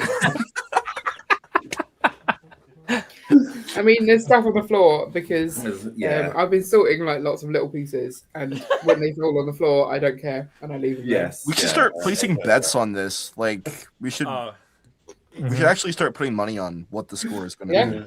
be. Good idea, And then actually. I'll throw it if people are putting money on. I'll make All sure I right, win. I'm going to go. I'm Oh, getting they might rig it. Okay, two things we've got to ask while we're there. I think I'm back now. I'm just going to let things charge again. Can you actually walk around on the floor with your bare feet for a start? Depends how much you like pain. Okay. So again, I think we're going to hit the minuses. Lego here. Crocs. You need the Lego Crocs to walk. Yes, we should look at those. We should. As long as you kind of stick to the main middle of the floor, then you're probably okay. If you bend there's too like a little close to the pathway, edges, it's there's fine. little bits just dotted around. Can you close the door as well? That's like an emergency. Not right exit. now. No. There's a painting in the way. There's painting in the way. You did painting. All right, Ian, get us out of our misery. What's it painting of? What's it painting of? It's happy plants. It's my Happy Plants painting. Look, I'll Hey. Can we have a look at it? Because and then you can cut the door. Oh, come in, here we go. ta-da. Happy plants. Yeah. Oh, that is actually really cool. Yay. Yeah, it's just ready to go up on the wall. So Yeah. I was going to do that by myself this week, and then I was like, I'm going to get it in the wrong place. I'll probably need some help. So Yeah. Well, the bees got a Ian Bod original as well, didn't they? they have, yeah. Yeah. Oh. Kind of want that one too. I was sad that he gave it away. Oh. So anyway, Ian, put us out of our misery. What's the scores on the floors? I'm going to go with -5. And I'm happy because I didn't hear it. Exactly. She ignores it. You can go back to your Tesco's Finest crisps now. Good stuff. Yeah. Or chips, as they say in California. Oh, there we go. It's our welly boot. Oh, let's have a look. Yeah. He built that while I wasn't here, which is very rude of him. I spent all day taking it apart. I took the parts apart. Where did you and go? then Did he you go just put them shopping? back together again. Yeah, did you go shopping or something, or did you go for a little cheeky nap? I didn't go for a trip. I was having a mental breakdown, but I'm Okay. fine now. Fair enough. Tesco's Finest crisps. Brilliant for the average mental breakdown. Good stuff. Right. Okay. Matt. Okay. Smart bricks, smart system, smart plays, beeps, bops, blops, and what's your thoughts on it, mate? If you've got any at all, have you been sent any? Have you used any of it at all? I used it this week. I actually thought it was quite good fun. It's got potential. I'll say it's got a lot of potential. That's where I'm at with it. I have not cracked open a smart play set. I will add that caveat Yeah, no that problem with warning that. to start. I am looking forward to playing with it on my own, enjoying the experience, whatever it is. I have done a fair bit of research. I did watch the 4-hour Duck Bricks video on the Smart Play.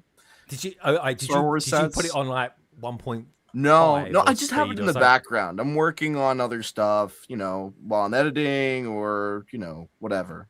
Making Okay. dinner, eating. It's out there. I'm listening. I'm watching. His viewing time must be through the roof on that one. But here's what I'll say. Okay. I think the idea was there to begin with. Mm-hmm. And then over time, it just... I love Lego. I enjoy working with Lego. But this feels very corporate cooked, is what I'll say. Okay. It feels like a boardroom of people decided that they were going to create this, and then everybody started chiming in and adding one thing onto the next. And then when it finally got to the end, it was like, what do we have here? What is this? To me personally, I think it would have been cool. I get the lights and the sounds thing, but it's smart. So if it could be Bluetooth enabled, have it connect with all the motors and powered up functions, do something with that, right? Yeah. Instead of it just being like Easy, Bruce. what should have been a glorified sound brick. Yeah. But when it doesn't match the film accurate sounds or even come close to it, I think there's a bit of a disconnect. And I speak as an adult, yes, but I know what it's like to be a kid. I know what it's like to play with Lego as a kid. And there's still that inner kid in me.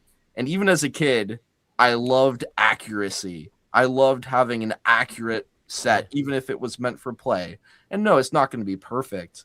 But I think there was a missing element there where, it's fun for a moment, but I don't see a long-term play element there.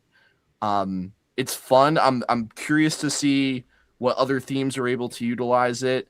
I think the best part of the Star Wars smart play sets are the music beats that come out of the, Darth Vader with the Imperial March, or Luke in the X-Wing with the Binary Sunset theme. Like, that's cool to me.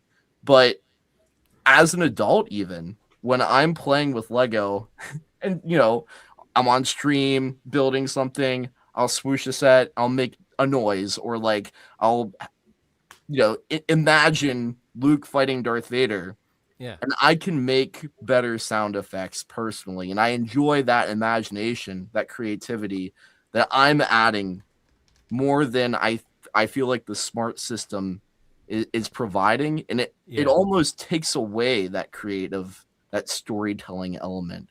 But that's my roast of the smart bricks, smart play system. I'm looking forward to what they are able to develop with it in the future.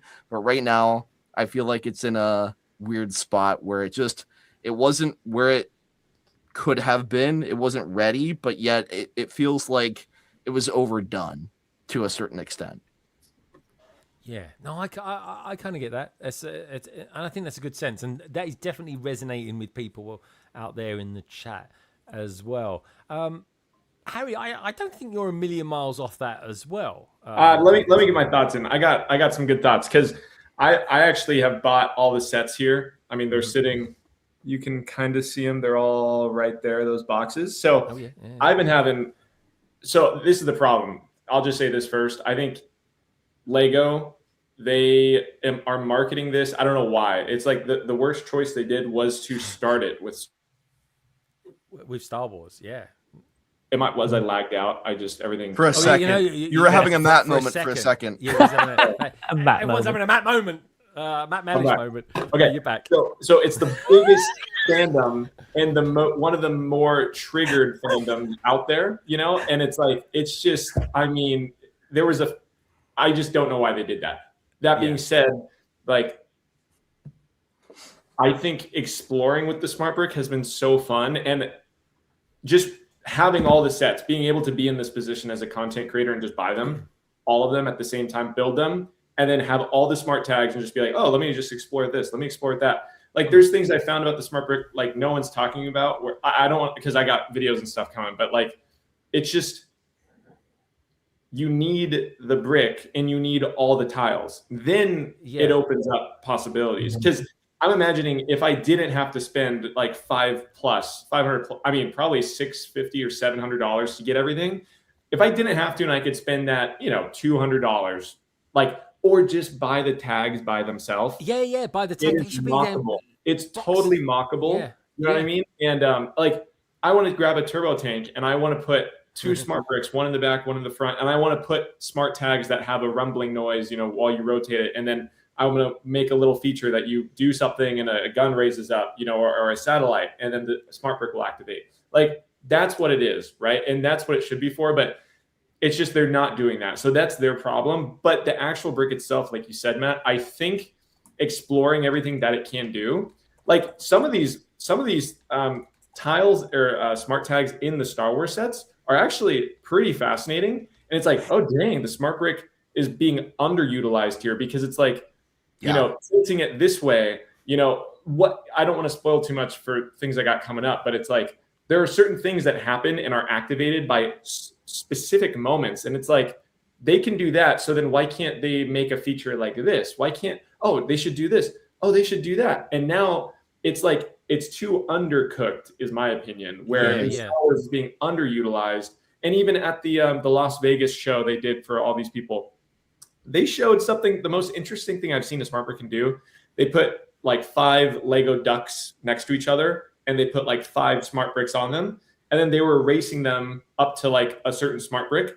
And the smart bricks were interacting with each other. They could sense where each other were. They could, I just saw a clip like that. I believe that's what that was in the early days of it. That was the most interesting thing I saw too. Yeah. To be and I'm like, So I think we will see a lot more. I have no idea, but I just think it's undercooked.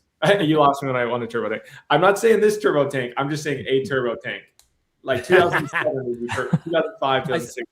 I saw a video the other day. God, I'm pretty sure it wasn't one of your videos, Harry, but it was like it was a cat versus turbo tank essentially, and it's not yours, but it was really good. Maybe it was Half Asleep Chris or something like that. No, this was a short. He doesn't really do those sort of things. But yeah, it was basically someone's got a turbo tank, and their cat for some reason or other just started destroying it, and I think it had like 1 billion views on it or something like that. But I mean, that set fell apart easily anyway, let alone a cat having a go at it. But let's just say your minifigures weren't safe in it, that's for sure. Oh, can I just say, sorry, I think it's underutilized, but way over marketed for what it is right now. That's right. like, yeah. my opinion. But that might be where the left arm's not talking to the right arm. You know, there's a lot. Because there was a presentation. I didn't get to actually play with any of these at BRICKVENTION, which BRICKVENTION, by the way, was, 3 weeks ago now? So kind of mid to end February. Yeah, it was a while ago now, guys, a few weeks ago. I think everyone's recovered. And I didn't get to do it. But there was a lot of...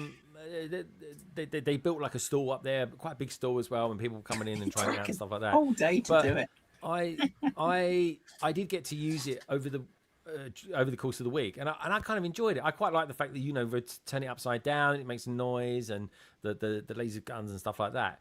But what didn't help with whilst they were doing this demo at Leicester Square was they craggled the X-wing, and they craggled it so much that you had to literally put the whole weight of your body on the button to make it move forward, so that you'd get a different sound out of it and stuff like that. So that was kind of I was like, can't you just remake this and just re-glue it again or something like that?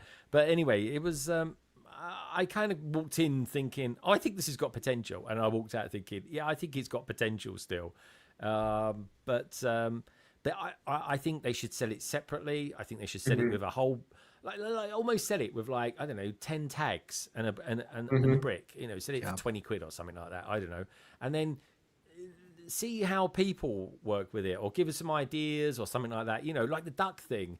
I mean, if we could do some sort of duck race or something like that, where, I don't know, it's interesting and synthesized. Now I will say too, though, I mean, maybe this sounds awful because I am a part of the Lego Ambassador Network. I don't know, but part of me thinks that $1 billion corporation would really spend time researching like what kids like, because you know what I mean? I get the whole adult hate on it, but I also know, especially being a content creator, people love to hate. It's just hate to hate. And but it's valid. You know, speaking about, like, talk about M&R, like, valid. His video is very valid, right? And then comments valid. Good vids. Yeah. But like, I just have to assume Lego is not dumb when it comes. They got teams for everything. To think they wouldn't actually study up and do tons of testing with kids, you know.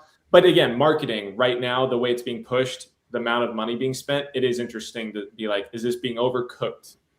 Well, I think it was overthought. Maybe overcooked isn't the right word. It was undercooked and overthought. Okay.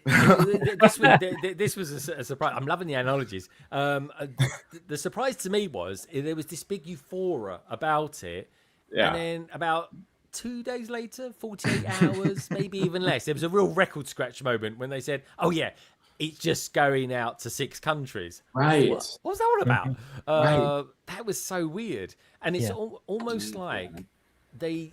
And I got this vibe because I spoke to someone at BRICKVENTION who was doing a presentation on it, and when I spoke to him after the presentation, he was like, "If anyone would like to ask any questions, see me after." So I was like, straight there, and I said, you know, how is this going to be developed further? And I asked him a few questions, and he was really, really cagey about it. And it was almost like I got the sense after they said it was only going to 6 countries, that I don't think they're quite sure how well it's going to actually do.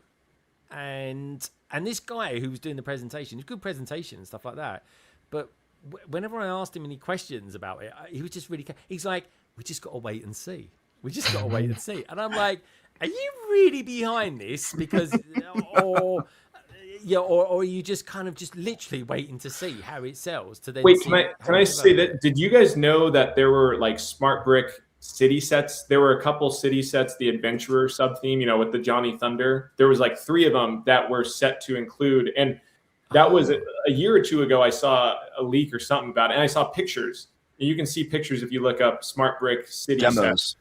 Yeah, the demos, right? Weren't they available as sets for certain kids in certain places? No, they were sent out to families, and then the families had to send them back. Okay. No, So that's where it got leaked. Yeah. Okay, but then why would they be in? They included Johnny Thunder, and it was like a little sub theme of the like city explorers theme. But fascinating.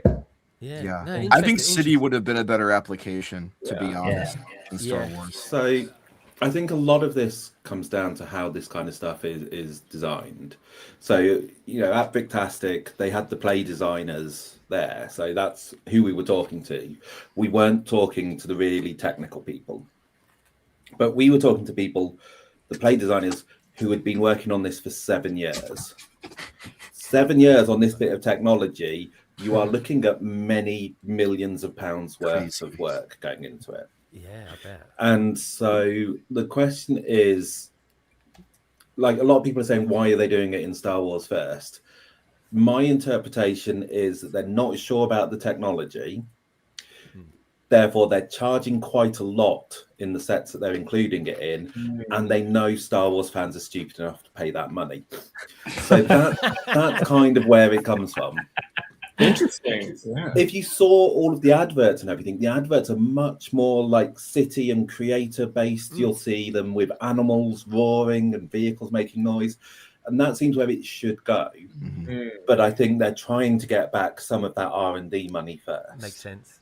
But I did think, like, Lego have done 2 really good bits of technology. Now, the one is the Duplo train, which, if you've played with the Duplo train, they've done that really well. I don't know why they've not carried it over into other stuff. The other one is Mindstorms, which is this. Oh, classic. Which I'm quite disturbed that I've realised that this is older than Harry. Yeah. A really weird thing. And Lego can do technology well, but they generally don't. Video could have done really well, but they screwed that completely. So the question is, with this technology, what's going to happen with it?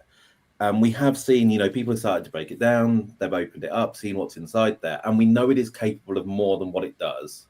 I've read the patents that Lego has filed on it, and their patenting, they've got some huge stuff in there. We don't know how much of that has been implemented in the bricks. Often you will do defensive patenting, so it's like they may not take it in that direction, but they want to block competitors from going in that direction. If they do actually go after some of that stuff, then it would be really quite amazing what they can do. So what I'm hoping is that we see this progressing, we see the price coming down, we see it included in other sets. And then, of course, there's the case of, can we jailbreak it? Can we start having our own sounds? Like being able to replicate the Duplo train by using a smart brick and some colours, so that as your train is going round your Lego city, it's making different sounds, it's stopping at stations, all of that kind of stuff would be great. We just don't know what it is capable of yet and what we're going to get out of it. But I think, I am worried that Lego don't seem to have as much faith in it as I would like them to.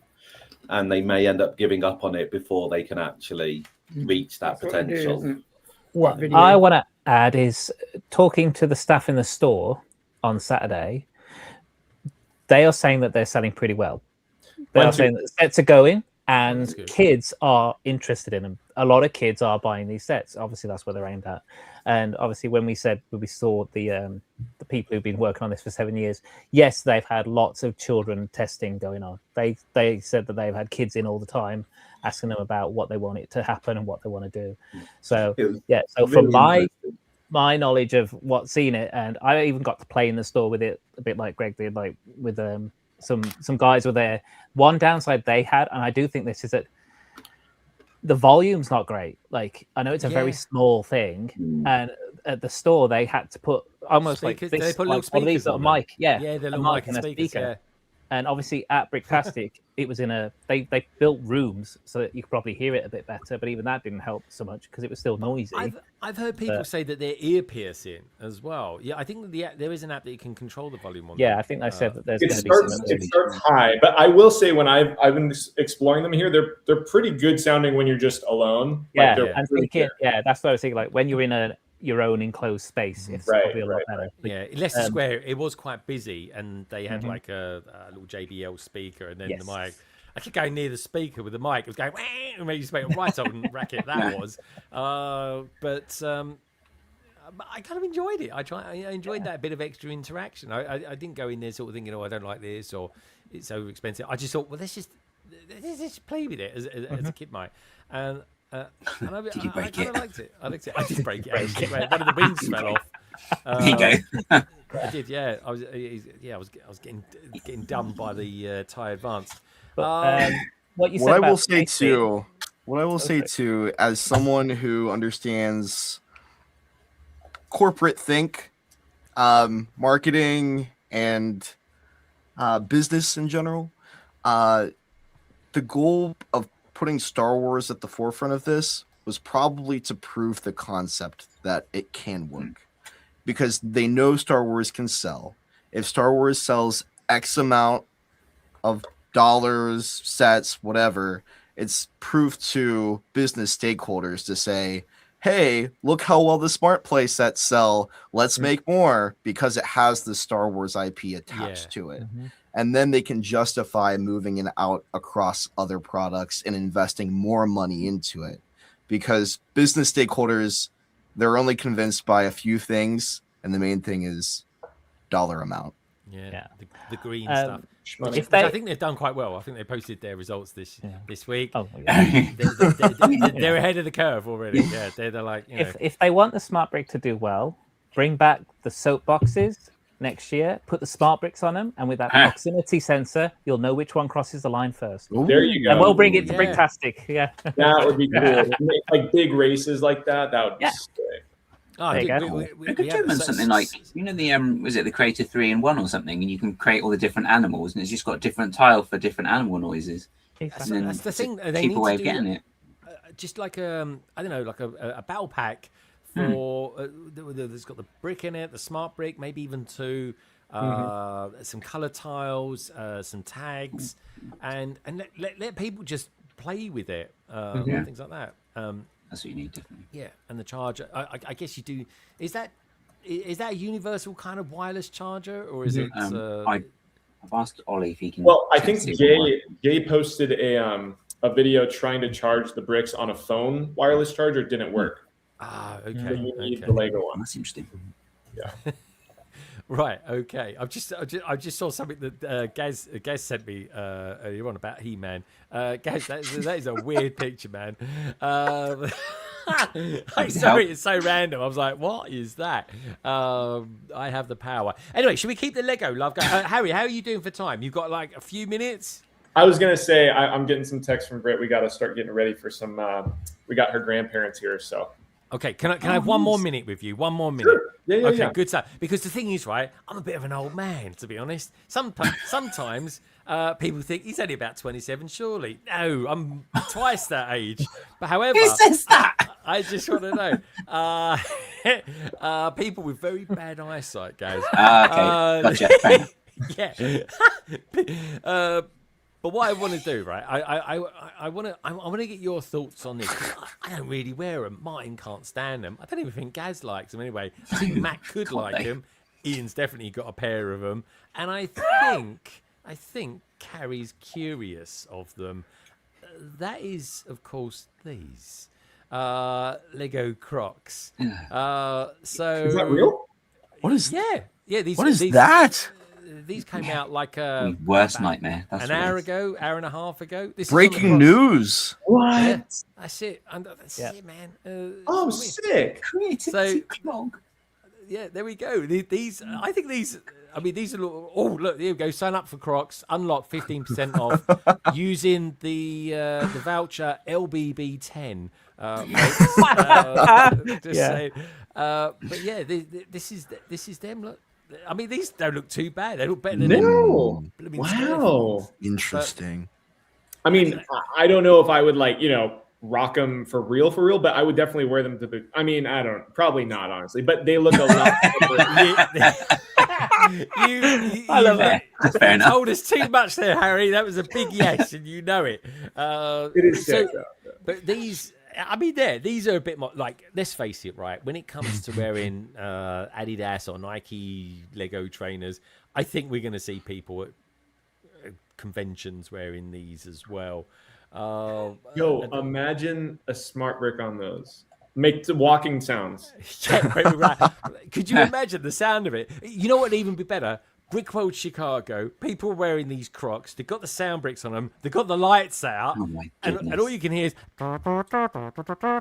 dude, walking around. You put the Cantina sound brick on there, so then you yeah, I gotta admit, I'm gonna get wrist ache using that Cantina thing. That thing is bizarre. But yeah, it's. I'm not sure if they've got any other ones. I think they've got different sizes. The ones that Steph had out on Urge thing, and look, has he got your size? Fantastic. Size 12. He's got big feet. Yes. But yeah, I mean, it's all right. size 12 in that shoe is just going to look like a canoe. Let's be There honest. are no kid photos. It's only adults. These are adults. They know who they're selling to. Got the white one. Crazy. White Crocs. I don't know about that. Let's go back and see what else they got. Then I think. Can you attach a brick to the stud? That's my question. Oh, probably not. They look big. Craggle it, man. Craggle it. Do you know what I mean? Let's have a look up here. So I don't know. Let's just do Lego. Let's see what comes up, shall we? Lego clogs, new collection as of this. All the black ones. Oh, all black.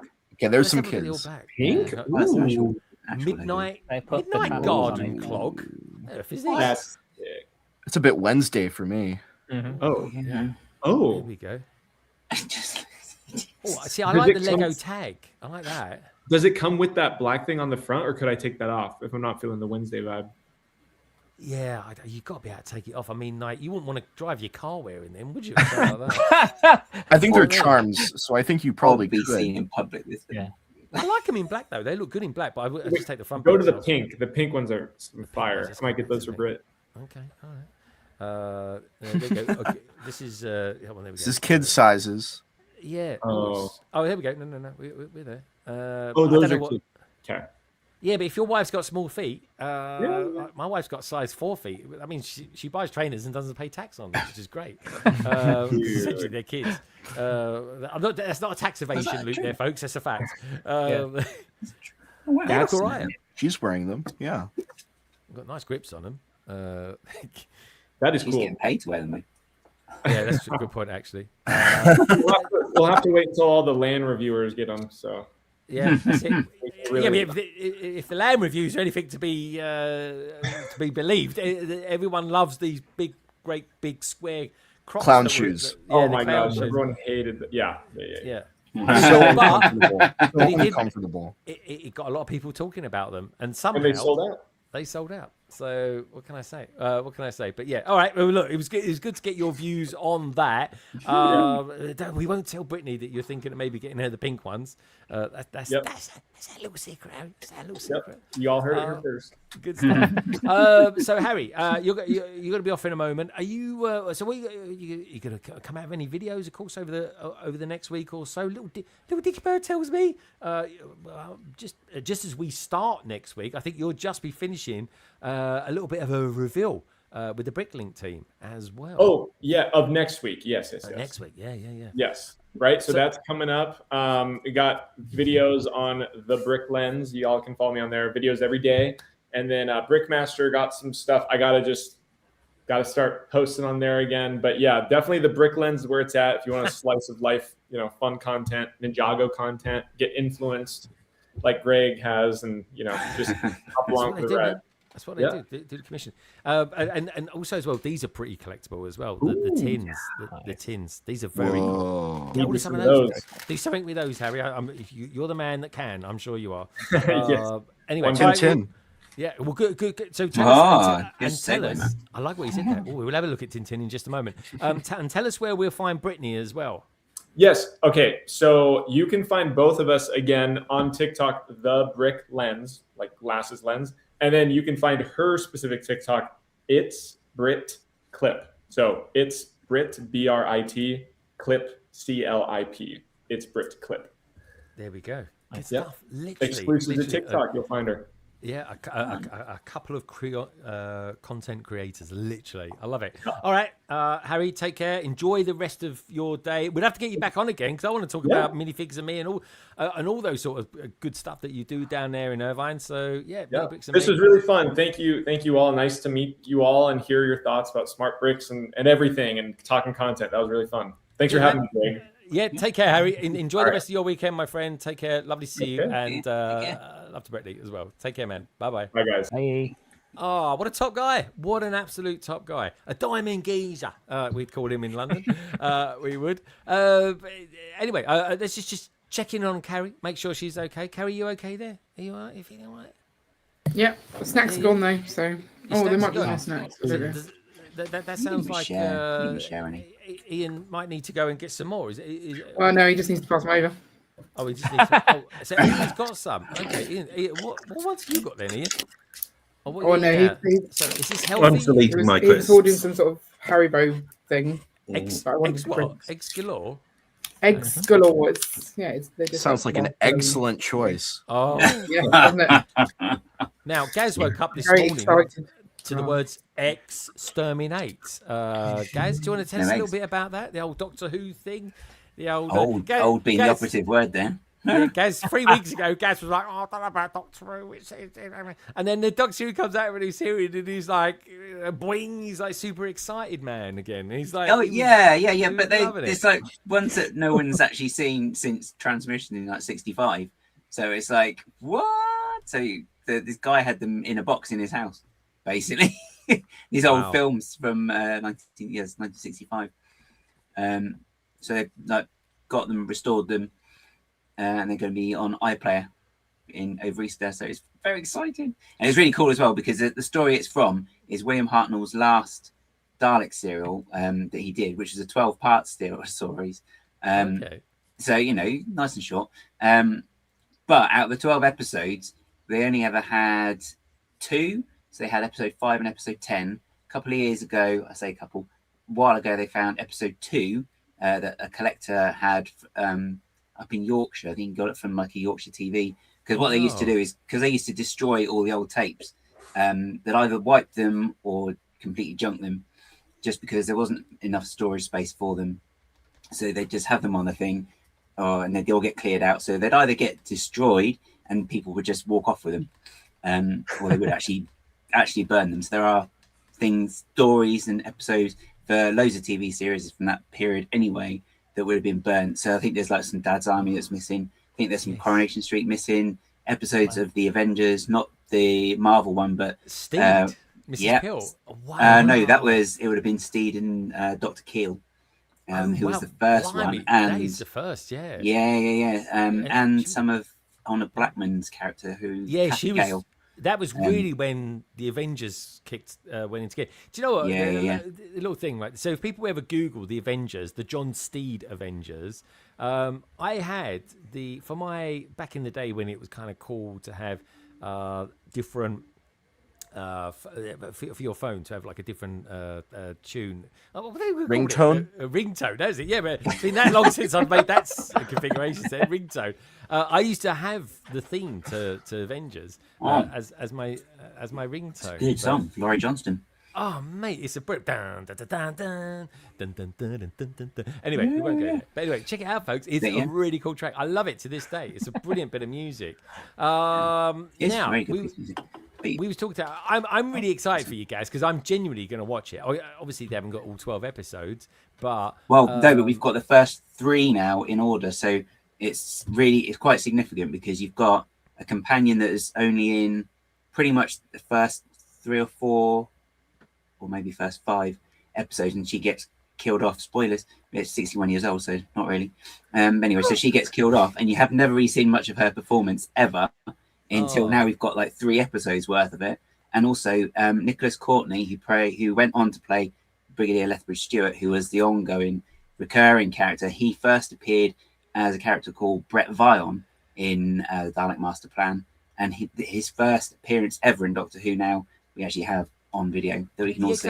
I thought that's the Brigadier. One of my favourite characters from Unit, and it's just a great bit of history. Like it's brilliant that that's out there. So I'm excited for you guys. I'm 100% going to be watching that. I think it's April the 4th it comes out, doesn't it, on iPlayer? That's right. There's also, if you can get in, there's because the people who found it's completely independent. It's a charity. They do it. The work is what they're doing. This is complete segue, but what they do is they their goal is to preserve film, basically. So they did like an amnesty for anybody who's got random film, so film collectors, to just sort of come forward with their stuff. Is it Fabulous Films? Is that the name? Film is Fabulous. It's called. Film is Fabulous. Sorry. Yeah. Okay. But they found loads of other stuff. It's not just Doctor Who, but it's because, of course, Doctor Who, it just makes the papers. But there are other things they found, I think. So it's worth keeping an eye on them. Just see what else they come up with. But it sounds like they found lots of stuff in general. So it's really, really cool, really, really exciting as well. But but they do like a whole expo thing on the 4th, I think, as well. It's like a fair they're doing, and they're showing some stories, and they're going to be showing these as well. Well, guys, I'm getting excited for you guys. I really am. Are you going to try to go to any of those guys? Because it is a big thing. It is a big thing. For I don't know, because it's going to be really tight to try and get in anyway. Yeah. I don't know. They might have to do it by ballot or something anyway. But it's really cool. But also, before we move on, the really nice thing was Peter Purvis, who is the companion Stephen Taylor in it, who used to do Blue Peter as well, if you're in the UK. Good actor, really good actor. Very good companion. Yeah, he was really, really good actually. And he's good friends with Bill Hartnell as well, so that was quite nice. But they didn't tell him that they found it, so they literally invited him to a talk, and then they went there and they were like, "Actually, it's false pretenses you're here.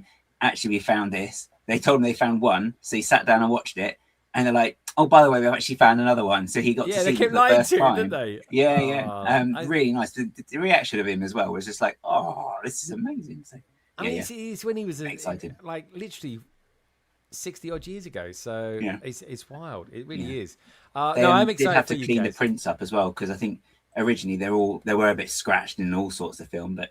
These days you can the do all technology's sorts. out there to do that. Yeah, the technology's out there to do that. So anyway, a little bit. I'm excited for you guys. It's definitely reignited your love for it. And Will Hartnell was an excellent Doctor as well.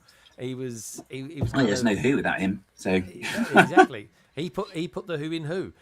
Anyway, to be fair, arguably the Peter Cushing one was based on him as well, wasn't it?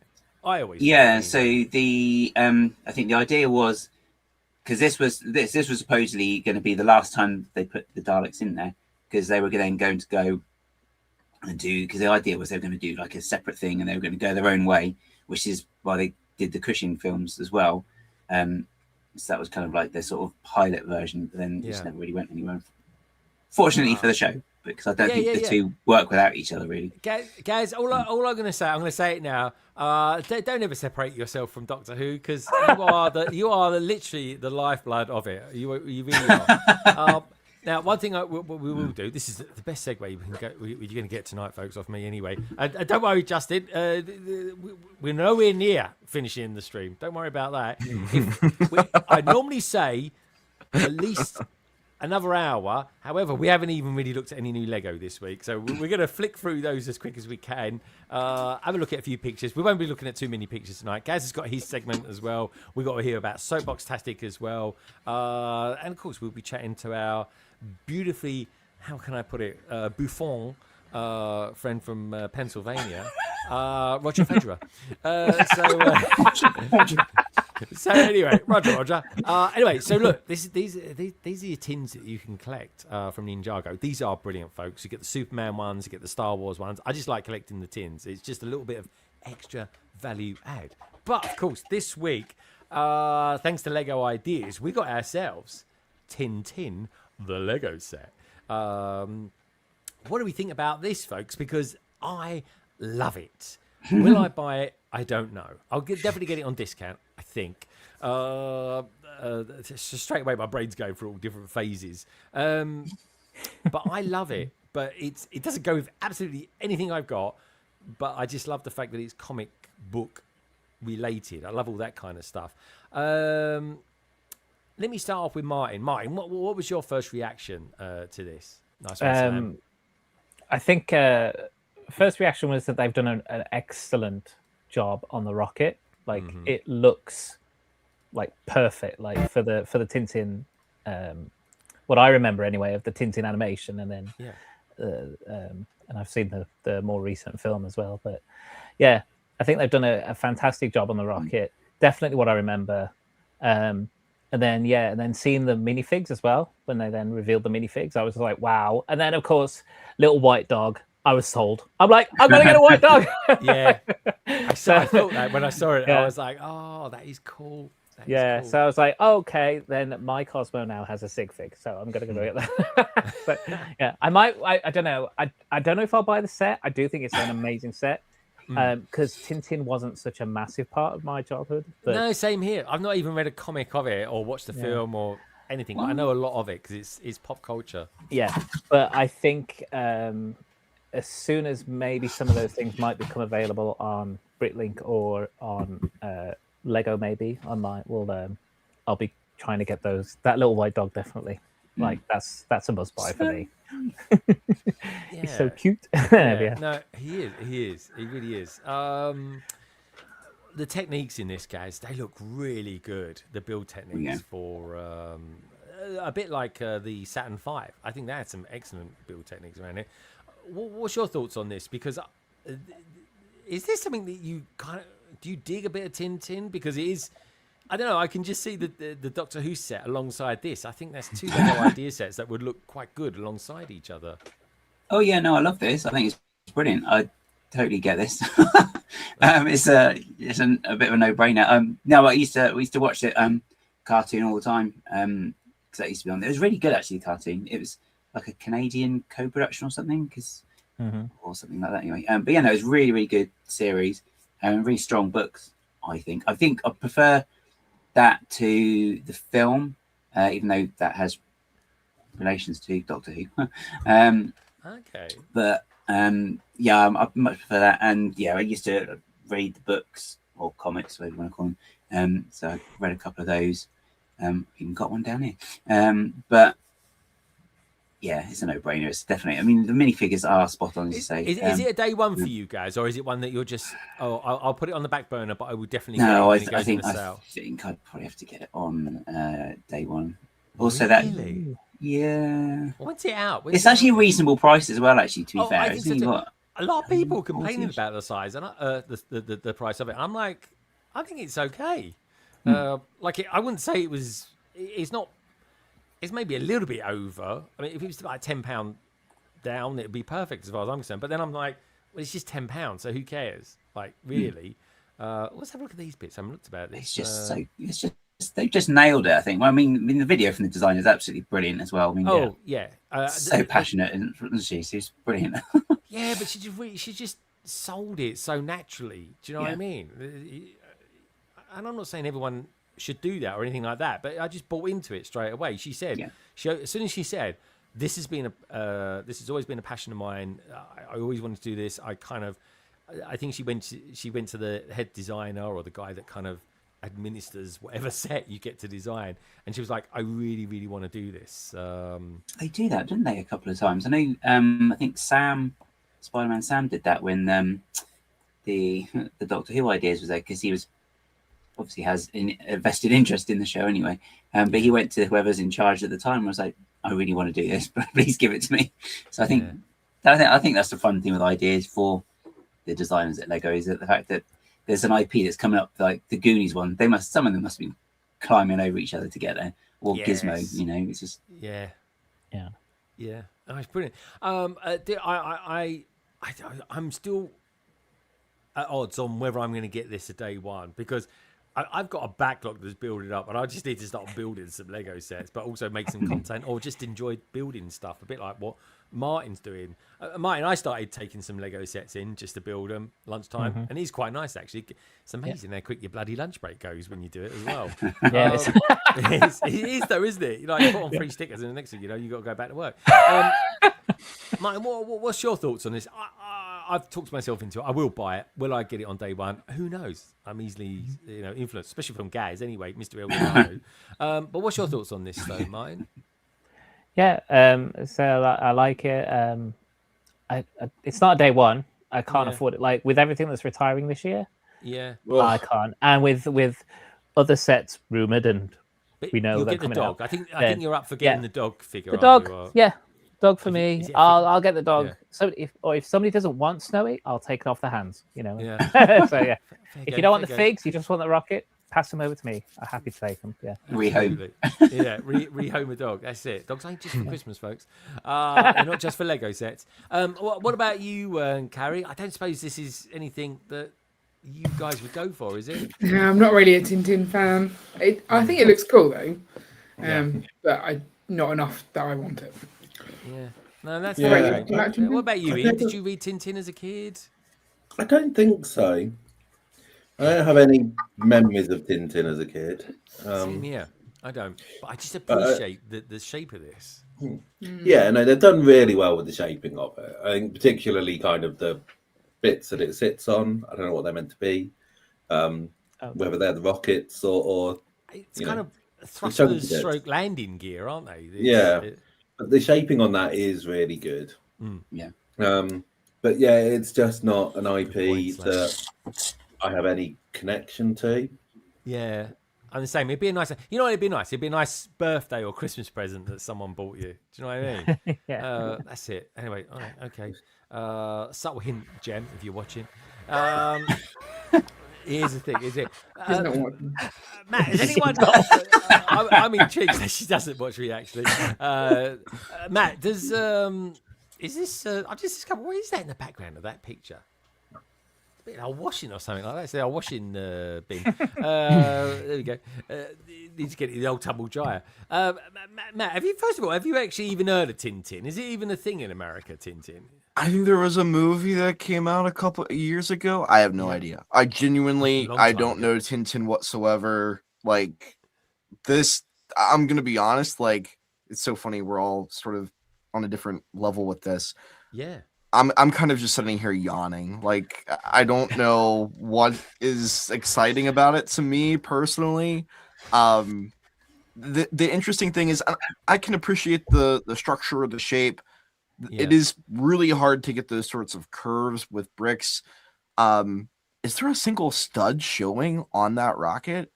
It's one of those that you forget it's Lego when you look at it almost. Yeah. And I can appreciate that, but to me there is no connectivity here whatsoever. It's not for me, but that's the beauty of Lego. There's something for everyone, and I can get behind that for sure. Yeah.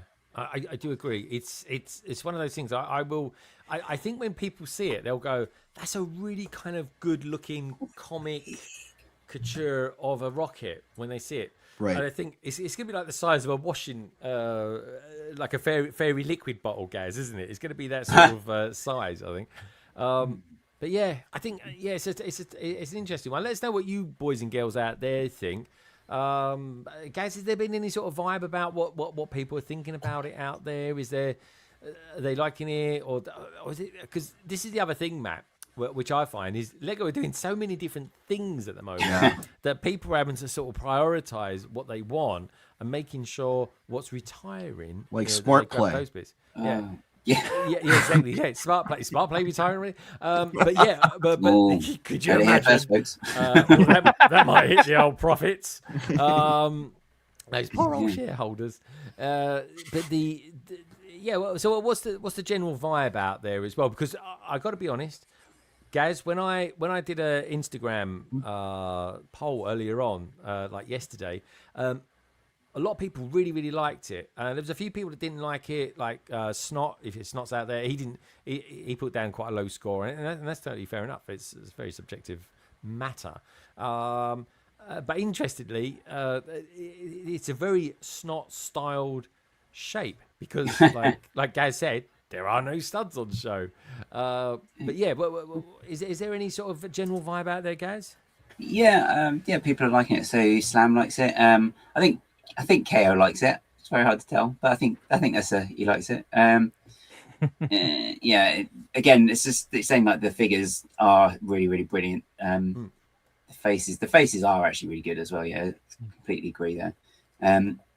People likes the retro spacesuits, which is really quite cool as well. The fact that you can have the actual hair pieces and they just got that big sort of bubble mold on, which is a nice idea actually. I think they use it in SpongeBob as well actually for the squirrel.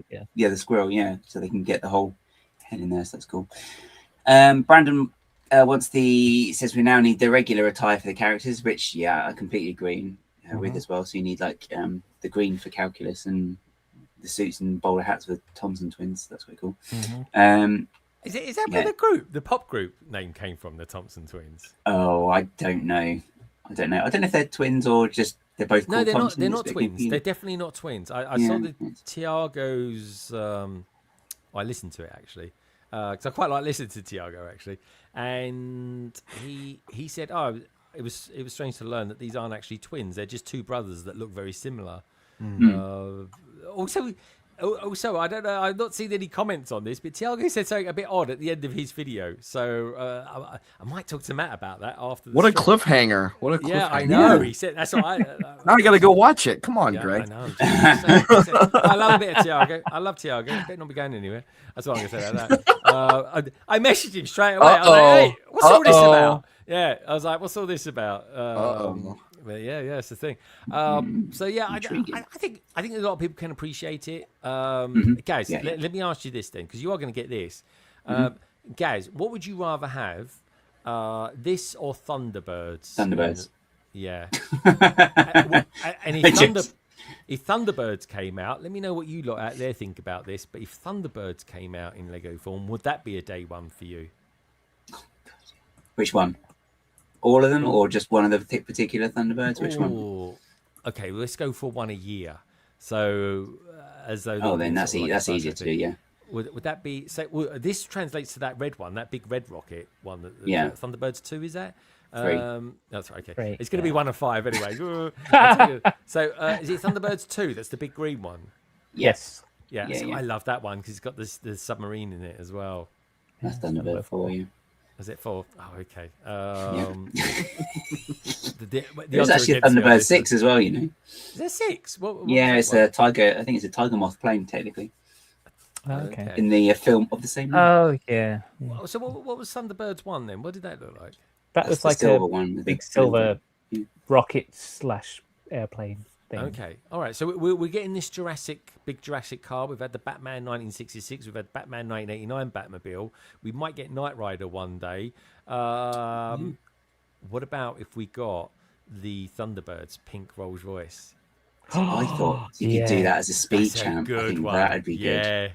Yeah, that would be 8 wide, wouldn't it? Woo! That was exciting. Cool. That's got me excited already. Because they could do that, bring that out, and do like another character from Cars. Because then you could have the 2 minifigure allowance for that. You could have Parker and Lady Penelope. Yes. Hello, Parker. Hello, lady. Right. Let's. I've got a joke about that, but I can't say it because it's not family friendly. What about this dude then? Probably best to skip. Exactly. Yeah, it is quite funny. It's. But anyway, we'll see another time. One for the members. Just saying. In context, anyway, that could sound wrong. Exactly. So what do we think about this one then? So I haven't built Mario that I bought. I got Mario really cheap. I got like 50 quid off it. I think it was early this year or very late last year. I think it was early this year. I'm losing touch on when I'm buying stuff these days. What do we think of this? Is this a day one for anyone? Because it might be a day one for me. What do you reckon? No? Martin's like shaking his head. He's like, no. Not interested. What about BrickBods? Does Lego make anything that you guys like anymore? I mean, we haven't had to splurge on anything recently, it seems, because it's all not up our street. But I think these are cool looking sets. I just don't think they work in the city. And we've got too much on display already. So yeah, we've already got Bowser on display. We don't need any more Mario characters. We've already got that one covered. So okay. What about Carrie? What theme is it again, Carrie, that he's part of? Oh, Mario. Thank you. Mario. Which you kept saying on your podcast this week, by the way, the squeaky chair and some bloke called Justin as well. So whoever that is, very very interesting. I think I was the first to comment on your. You were indeed. I was it exactly, which was strange because it was a 35-minute long podcast, and I put a comment on it probably about 10 seconds after it came out. So work that one out, folks. But anyway, it was a fun one as always. So do get yourselves over to the BrickBods YouTube channel and listen to this week's podcast. Does anyone on the panel like this one, or am I the only one? It seems. I like it. I like it. All right, let's go to Matt first. Matt with the lush hair. What's your thoughts on this? And why do you like it so much? I like it as someone who does have a connection to Mario Kart and really enjoyed playing it growing up on the original Wii. That was like the big game that me and my friends would play along with Smash Bros. But the interesting thing about this set is I don't know anyone who would buy just Luigi in his cart. Like, you either just want Mario or you want now Mario and Luigi. This isn't one that I don't think a lot of people would just have to display on its own, which is gonna, I think, affect the sales a bit on it. Could overall. do, yeah. But I love the set. I love the way that it's presented. I love the shaping. Excellent. Yeah, I agree. The shape is not a million miles too dissimilar to the Tintin ship. Like, it's got those nice curves in it. Considering we use, but then Lego is coming out of a lot more elements these days. They're not going down the specialist parts to make things look absolutely how they look. They're still trying to make things look like blocky, but they're coming out of a lot of parts to make them look less blocky. It's a balance. Yeah. Which I like. I got to be honest, I do like. I quite like the Legification of things. That's kind of the thing. Albeit, I've got this really weird question in my head this week, and it's only because I've come across something that I hadn't really ever thought about. But let me run it past you lot. As we're all here, just us and nearly 50 people out there watching, Lego minifigures in the comics. It was only because I bought this this month's Star Wars comic. It comes with one of the zombie stormtroopers on it. It's really cool, actually. I haven't really even taken a picture of it to pop it out on Instagram story. Apologies for that, folks. But I'm reading through it, and the minifigures class themselves as humans. I've never really thought about it before, but I wouldn't really think minifigures would class themselves as humans, but they do. And I kind of thought, but they're not human. They're not human, but they're minifigures. But then minifigures call themselves human. So I just find that, I don't know why. I was like, my brain was like having a bit of a seizure, thinking, well, are they human? I don't know. So what do you guys Are we think human? about that? Well, we could go really deep here. Are we Are we minifigures? dancers? They're based on humans. They are human formed ish. They have two arms, two legs, a head, body. You know, I mean, they're not animals. Well, we're all animals, but like, you know. Yeah, it depends it depends what race you ask, I guess, in that one mind. But it's just, I never really thought about them calling themselves human before, and I didn't want to think about it too hard because I was spending at this point, I was 10 minutes kind of just bouncing around in my head. What was the context?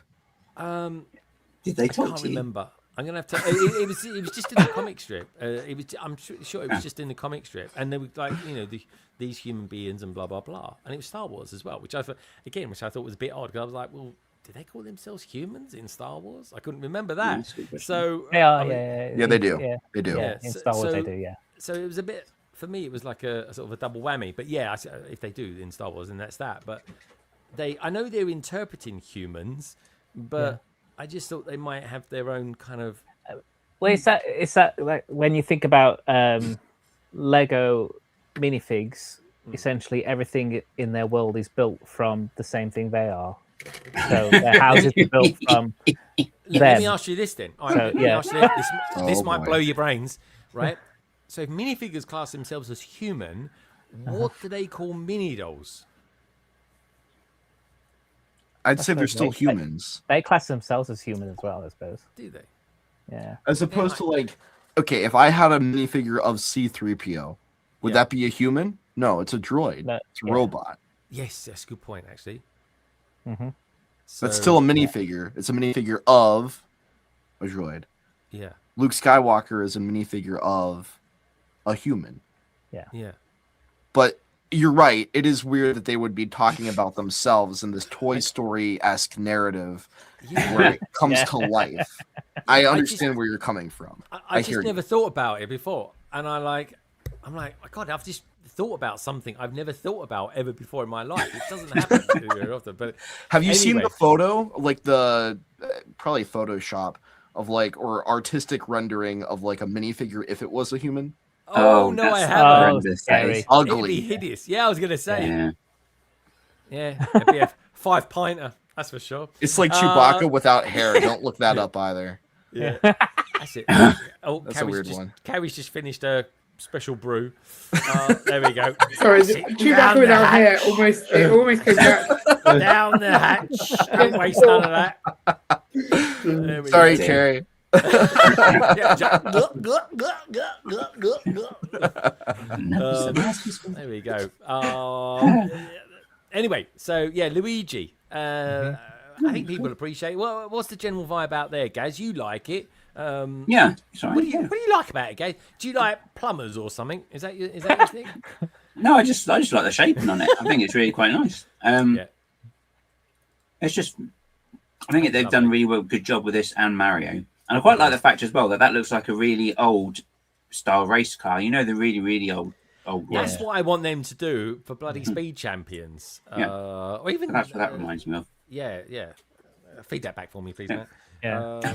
But yeah. Yeah. One person says, Yeah. One person in the Lego community says, "Do this." Yeah. I Hello. don't know. Yes, Greg actually said that he would really like.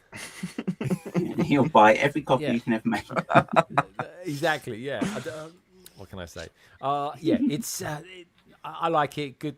I just think it's lovely. I've never even played the game. Gemma actually has got a Wii, and she's got the Mario Kart game. So maybe, because I was thinking of buying like a Switch 2 or something like that, so I could play Mario. But maybe I'll just get the Wii out and stuff like that. But Oh yeah, especially if you've got the wheel.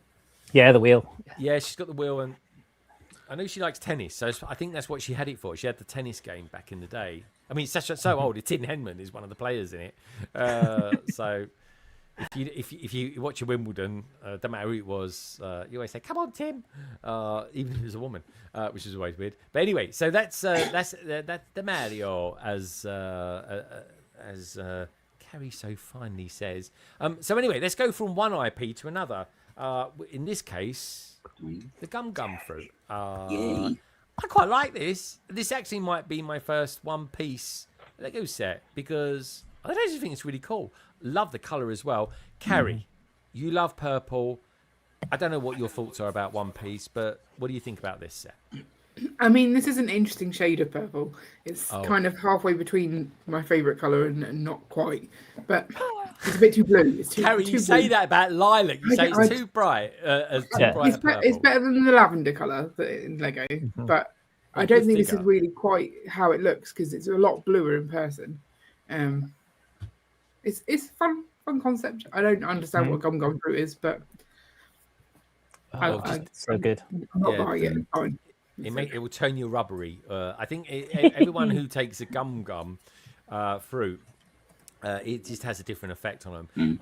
To put that into context for Ian, it would be like something at the boys where you have some of that Volt Yeah. liquid.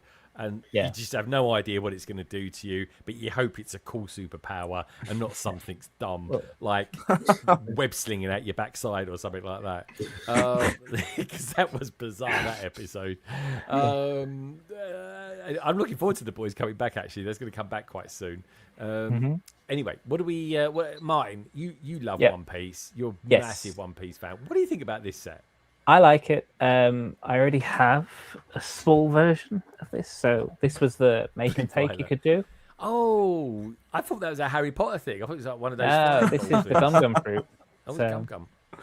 yeah, this was the make and take, which it's quite a good size make and take as well. So Bloody hell! How long are your nails? Do you play the guitar with them? No. Bloody hell! Just tell you it's what, great next for time- getting Lego off. If you're ever around when I get an itchy back, I'm going, wait, Martin, scratch it for me. Look at that. It leaves marks, by the way. So just I'm going easy on me. I'm very tender. Do you know what I mean? You've got to be careful of my youthful skin at my age. Anyway, so Martin, back to your Gum Gums. What do you reckon? Do you like this set? I mean, it's kind of like a bit of a quirky little one, really. Because you get the young Luffy in this and the older one. So in the previous sets, you only got the young Luffy with the hut. There we go. That's young Luffy, by the way, folks. Not to be confused with the young Boba Fett. Just saying. Yeah, and you'll also get the older one with the elastic arms, which again you only get alternative arms, isn't he? Yeah, you only get that one in the Battle at Arlong Park, which was an expensive set, wasn't it? If I remember rightly. Yeah, but you can actually get it on offer. It's they've gone on offer quite well. So yeah, but I like One Piece. I'm watching season 2 right now. I'm on episode 7. Oh, has it come out already? Yeah, it's out now. Yeah. When did it come out? Has it come out? I think it's like this week. Yeah, this week it came out. So come on, Craig. Catch up. There's 8 episodes. 8 episodes. It's taken me 25 years to watch Lord of the Bloody Rings. It is. Yeah. Honestly, Dumbledore the White. He the man. That's all I'm going to say about that. My favourite wizard, Dumbledore the White, is. How many people can you trigger in one stream? Yeah, I loved it, man. It was so good. Anyway, so we like it. Is this a new element as well? Ian, you know a little bit about elements and stuff like that. Is that a new element we got there? A new purpley, sort of bluey element going on? I don't recognise it from anything else. No. So the colour's pretty new, isn't it? It's a bluish purple that they're calling it, yeah. I think it's such a cool way of doing a ball, though, isn't it? And stuff like that. We've got to see this again. See, I really fancy, and this is completely Lauren's bloody fault. I quite fancy getting the cauldron as well. For the Harry Potter set. Or some people call it a big pot, right? But no, it is a cauldron, and I just fancy getting it because it's got some nice printed pieces on it. A bit like the wheels, really, on the Luigi set. The actual prints on those wheels are with the I mean, not talk about Lego bringing back more IPs, but with the piece there which has got like the swirls on it, the 3 swirls, that would be ideal for Avatar: The Last Airbender. Oh yeah, those 3 swirls, those would be like, if they were to bring back that as well, that piece would be perfect for part of like Aang's air powers and stuff. It's almost like the exact symbol for his tribe anyway, the air tribe. So yeah. Oh, I see. Oh yeah, you're right. Actually, yeah. Oh, I think I recognise it. The part is new. Yeah. Oh, that's cool. Guys, we've got a new element then, which it looks like it's attached. It's meant to be attached to something else. Do you know what I mean? It looks like it should be. They're definitely going to be using this for a few things. I think this would be this element in white would be really good for a Monkey Kid set or something like that. Yeah. Guys, what's your thoughts on this set? And have you started watching One Piece yet? Really like it, and yes. No, it's really cool. I do like that color. It's an interesting one. I just quite like the concept of having. It's almost like those sets used to get, before. Like, was it Mighty Max? Or play sets like that, and like Polly Pocket. It's almost that sort of idea, isn't it? Where you've got something inside it again. But yeah, and I feel like I missed out on those sort of things because the Harry Potter books that came out, which I think Carrie bought some of those. They're really good as well, and I kind of wish I'd got them. Yeah, they're cool good books actually. They are really good. I love all the Harry Potter stuff. I really have. Got the East Wing potentially coming this year, folks. Saw this sketch. It was funny. Matt, don't say anything about this. You're not allowed to.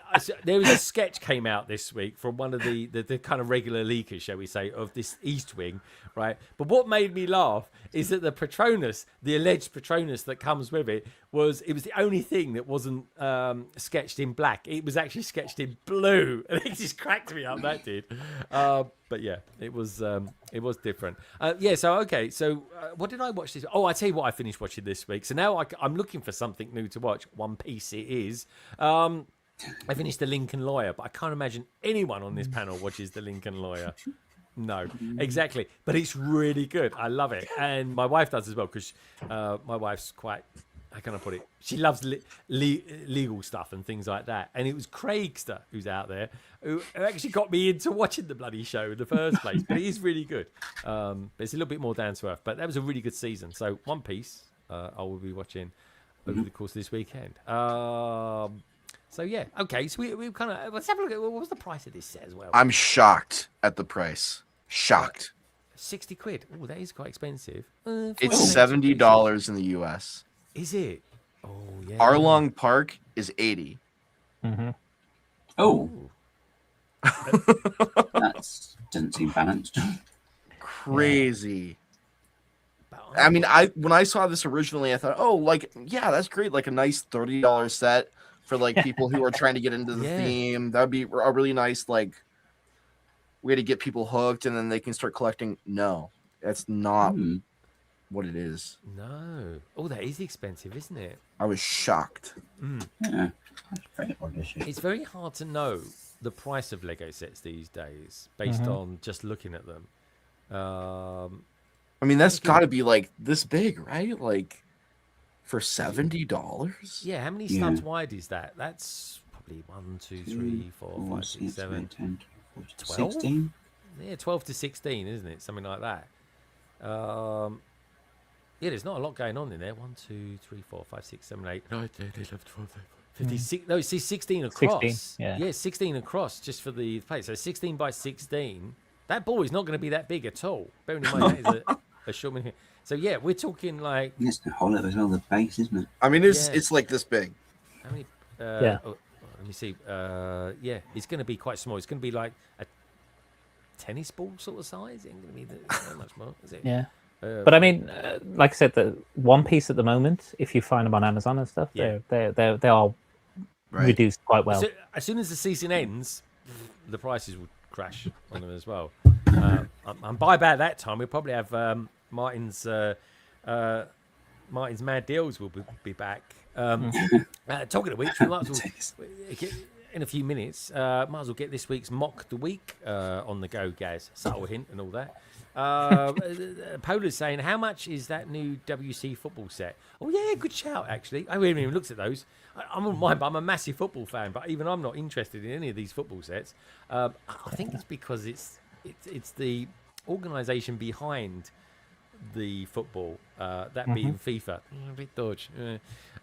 Anyway, let's have if I put in FIFA. Actually, let me put in Dodge. Does anything actually come up? It's going to be a Dodge car. Dodge Viper. Yeah, Dodge Viper. Fair enough.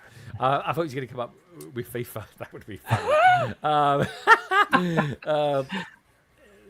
Yeah, I mean, this is like, I'm sure they're doing this to bait Lego Star Wars fans, because this is what the Death Star could have been like, except we decided we want to make a football out of it. With this new Lego edition. Actually, Matt, can you tell me this? What is this Lego Editions all about? It seems to be a new theme that's come out that no one is really saying, oh, yeah, it's Lego Editions. It's like, well, where's Lego Editions come from? Is it to be honest, I have no idea. Yeah, no, right. You know as much as I do. Okay, I think it's a category that they can probably use to group. It seems like sports sets in. Okay. Rather than icons. Yes, you're right. Actually, yeah, because it does the Formula One helmets, which look bloody amazing. They could be quite excited about Formula One. Those the helmets. I think they potentially could be the best Formula One-esque kind of Lego sets ever. But look, this is reasonably priced. £99.99. Let's call it 100 between friends. And it's 1,500 pieces. Yeah, that's pretty good. Let's have a look at the inside of it. Ooh, that looks quite good. The inside, we saw this in the store open, and yeah, it does. I mean, I'm not a sport ball fan, as you know, so yeah. He can't even say the word properly. You don't like it. But yeah, it does actually look quite nice inside. It's $130 US for those wondering. Really? 130. That's what you get for having the World Cup in America. That is. You're probably right. Actually, that's probably why. It's your football tax there, mate. It's a tariff, a football tariff. But yeah, that's pretty sizable. I think that's quite good, actually. That is the size of a football, to be fair. Can you imagine? Right, guys, I'm not just saying this, right? But after the World Cup has finished, this is going to be worth nothing.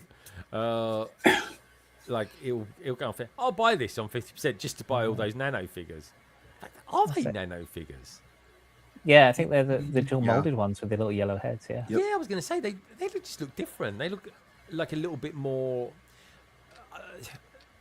Like they've got a little bit more detail in them. I do like it though. Like that is a premium product. Of course it is. Of course it is. Well, okay, let's have a look at one more thing then. Which again, I'm not a fan of this at all. I don't even like the real thing. Let's put cup and see what comes up. When you put cup. Oh yeah, World Cup trophy. There we go. It's this thing. This thing just looks like some sort of medieval weapon. That's one word for it.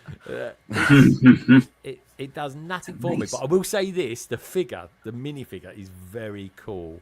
Okay, so this is this just called the World Cup, FIFA World Cup official trophy. There we go. I'll say it in the most professional way possible. Go for it, Matt. It's a bit phallic in nature to me. It is a bit. It comes with that bloody element as well. Look at that. They wasted a lot of money on it. I'm also going to say, I don't think that is the official trophy. I don't think that's the one that they give out at the match. That one's made of metal. I don't know. I mean, metal's getting more expensive these days. Maybe this is the official one. Yeah. But yeah. And they gave out the Lego ones at Silverstone, so maybe they'll give this one out in LA. I don't know. Oh yeah. Yeah, maybe. Cutbacks. Look at that font. It looks ridiculous. Hey, at least it's spelt correctly, and you're not going to have to get replacement stickers or anything. Oh, yeah. Third time lucky. Can I just say as well? Do you remember when they came out with that Subbuteo? Not Subbuteo, sorry. Football table back in the day. Oh God, I hate that. God, I could just do that, and then they. To be fair, the ACOB boys did quite cool. That was quite a nice set. We enjoyed it. That was not my thing at all. And it was on discount for a while. Yeah, yeah. But do you remember at Brick World Chicago? They did some quite cool things with that. So that was cool. But yeah, no, I think for tonight that's probably. It's been a bit of an undulating one, really, when you think about it, because we've looked at literally some of the best Lego stuff coming out, and we've looked at arguably some of the worst stuff that's available as well, which is kind of cool. At the same time, anyway, we'll get Mock the Week up in just a moment. Let's just check on Carrie, make sure she's all right, make sure she's not gonna fall asleep on us. You all right there, Carrie? How's it going? I'm still awake. All is good. Okay. Yeah. Stuff. All right. As right. Are you feeling full up and stuff? You've eaten enough? I have eaten enough. Maybe too much. That's fine. Okay. So too much. No such thing. All right. It's like the Galactus of the panel tonight. She's feed me. Good stuff. Ian, are you okay? Hopefully, as well? Carrie isn't eating babies. No babies. Well, she's jelly babies, yeah. But yeah, that's cool stuff. Right, okay. I think Gaz, he's all teed up. Well, you said get it teed up a minute ago, and I couldn't because someone else was sharing the screen already, and I'm like, all right. See, I was just teasing you guys. I was just teasing you. Anyway, folks, enough of this shenanigans. It is time now for a little bit of Gaz and a little bit of Mock the Week.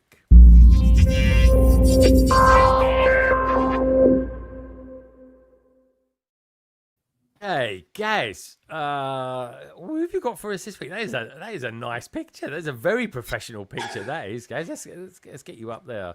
I do my own Lego creations, singer and songwriter. I like it. I was twice at the Eurovision. Really? We've got quite a good one this year. That is the most Oh, English thing to say. I was twice at Eurovision. Yeah, it's Pamela Bricks. Because she's Croatian as well. Oh, I've been to Croatia. I went to Split quite nice, once. isn't it? That was nice. Yeah, they've got a Lego store. I'm going to Slovenia this year, which Gemma was like, "Oh yeah, let's go to Slovenia." I'm like, "Oh yeah, okay." And then she's like, "I want to do," because this is Gemma talking now. She goes, "I'd like to go. I'd like to do a city stop, and then I want to go somewhere quite relaxing, somewhere bougie." I was like, "Okay, fair enough. What city do you want to go to?" And she said some city name. I'm like, "Okay." Straight away, I'm on the old Lego website. Have you got a is there a Lego store there? There is a Lego store there. So I'm like, yeah, fine, we'll go. She's like, are you sure you want to just go? I'm like, yeah, they got a Lego store. I'm happy. So that's it. So expect a vlog from me in a Slovenia Lego store, folks, at some point later on this year. But anyway, guys, sorry, I do apologise. Pam Bricks, is she new around here? This is quite cool. I don't think she's new. She's got quite a few things going on here. But yeah, so yeah, she said it's she's at Pam Bricks on Instagram. Yeah, and a Croatian Lego artist. Yes. So she's done some really brilliant architectural builds. So you can just see just a sample here, which I think they're all really beautiful builds to start with. It's really nice texturing and really nice textures on them. Techniques on them. Same thing. I quite like this, where it's kind of like an assembly square type look. It's got a video, so this will be fun. Yeah, so she's done kind of like an assembly square-ish, but sort of just changed all the architecture up, and also given it a really nice color palette as well, which is really quite nice, and add in the lights as well, which is great. But the one that's caught my attention this week, which I saw and I just thought, oh, this is fantastic, is this one here. If it's going to load up, come on, load up. You can do it. Come on. Yeah, is this one. So this is like the first look that we've got on her page. And you think, oh, this is looking interesting. You've got this nice tile that I think we saw in another build the other day, actually. We saw it last week, guys. I was just about to say. Sorry, I just finishing my pear off. I try to eat nicely. I'm glad I think I spelled pear right. I nearly put PAIR, which would insinuate something quite different. They're right. But yeah, no, we saw these last week. It was on that big. It was on that. The front of that. Yeah. Ornate. It was like a folly. It was like a folly. Yeah, the facade, wasn't it? Yeah. Yeah. Yeah, I do pay attention. I like that facade, folly. Yeah. Facade, folly. Big building. It was so descriptive. Tiago, eat your heart out. Go.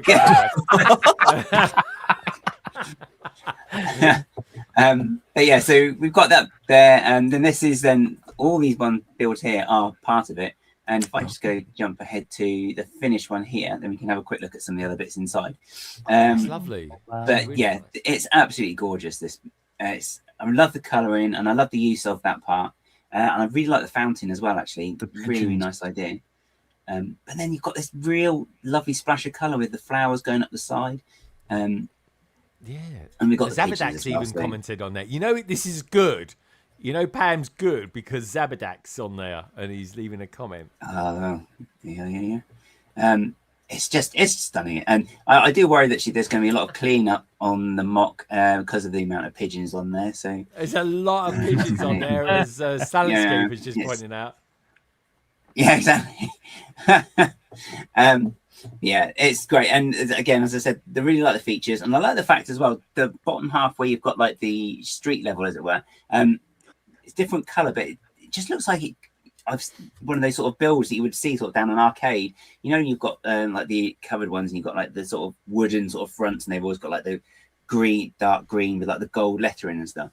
It just kind of reminds me of that down here, and I really like that on the street level. And it's then you've got some storytelling as well, because you've got like the busker outside here just trying to pave, maybe for something from, I'm not going to say that's a bit dark, maybe for some food to feed the pigeons. I'm not going to say for some medicine, because great overview here of the little square outside. And I think using this tile does help a lot sell if you can do like a Mediterranean or as like a type build. It is just really nice standout feature that just draws your eyes in. Here's a question for you guys. Yep. Here's a little question for you. Formatia. Do you know that is actually an Italian Portuguese word? And it means it means pharmacy. Oh, there you go. I just thought I'd throw that out there. That is the name in the mark after all. So I was like, oh. Well, okay. yeah. So I was waiting for an actual question then. That was a statement, wasn't it? Well, we kind of bit it was, really. I'm just showing off. I just Googled it. I was like, well, what does you see, you could have got away with that if you hadn't said, "Oh, I just Googled it." We'd all been like, "Oh, Greg's got this. Greg got the knowledge." But what can I say, Mr. guys? Google has the knowledge. Knowledge. Yeah. Yeah, that's it. I know how to get the knowledge. That's how I work. Oh, yeah, this is true. AI Greg. Yeah. Yeah. LBB.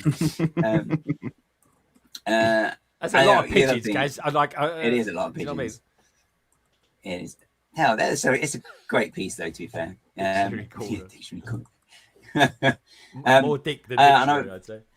I really like the new stand here as well. Again, the nice like green the gold. in the gold. The gold strips. I think green and dark green and gold is a really nice color combination Is that as well. printed, guys? Which those bit? stickers. I've got a feeling that these are from the Emerald Knight, but really, I don't know. Possibly, I don't know. Oh, You've got it. Carrie, was you going to chip in with something then, or would you? Well, I was wondering if it was like the spine of one of the books, but now you said Emerald Knight. I'm not sure. Yeah, but Emerald Knight, that seems a bit OTT to use that on a newsstand. Did she have a post with just that, or like was that a part of another post? Or it was Lego where she was Spaceman. holding something green or something, wasn't it? Yeah. Yeah. Yes, she knows. Whoa. So what's this? I found this rare with golden stripes.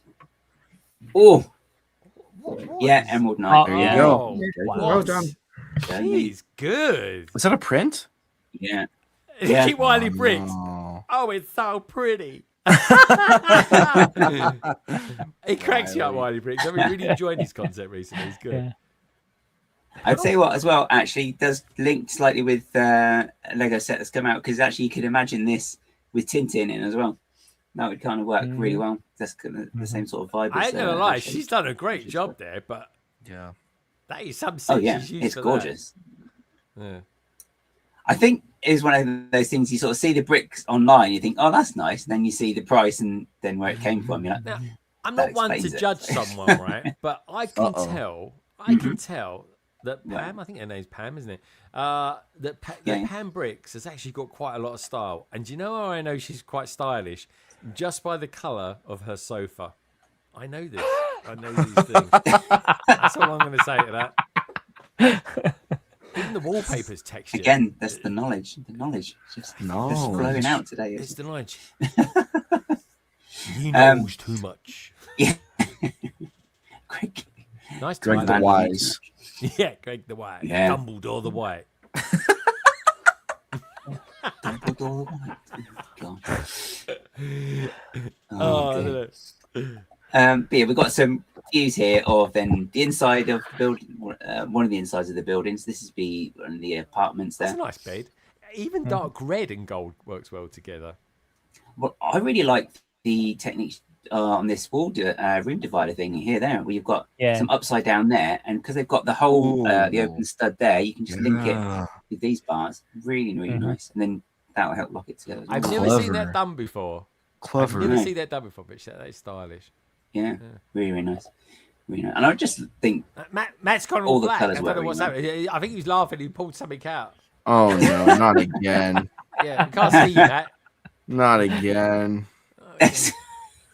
Oops, I Give me a did minute. it again. I had a Matt Mellish moment. Come back, Matt. Yeah. Come back from your side. Again, just another view then of one of the buildings. Yeah, literally. So I wouldn't be surprised if she was an architect in real life. Oh, nice chandeliers. I was going to say, because I know somebody, I saw a brick haul video from someone the other day, and they bought some of these, and they're like, "Oh, these are really pretty. I can use them for something." Yeah. I said to Ian, I just bought those. Yeah. I can't remember what set they're from, but yeah. Notre Dame Cathedral, I believe. Oh, that's it. Yeah, they're pretty. Oh, is that where those tiles come from, guys? No, that's the Mediterranean Garden, I think, wasn't it? The actual the floor ones.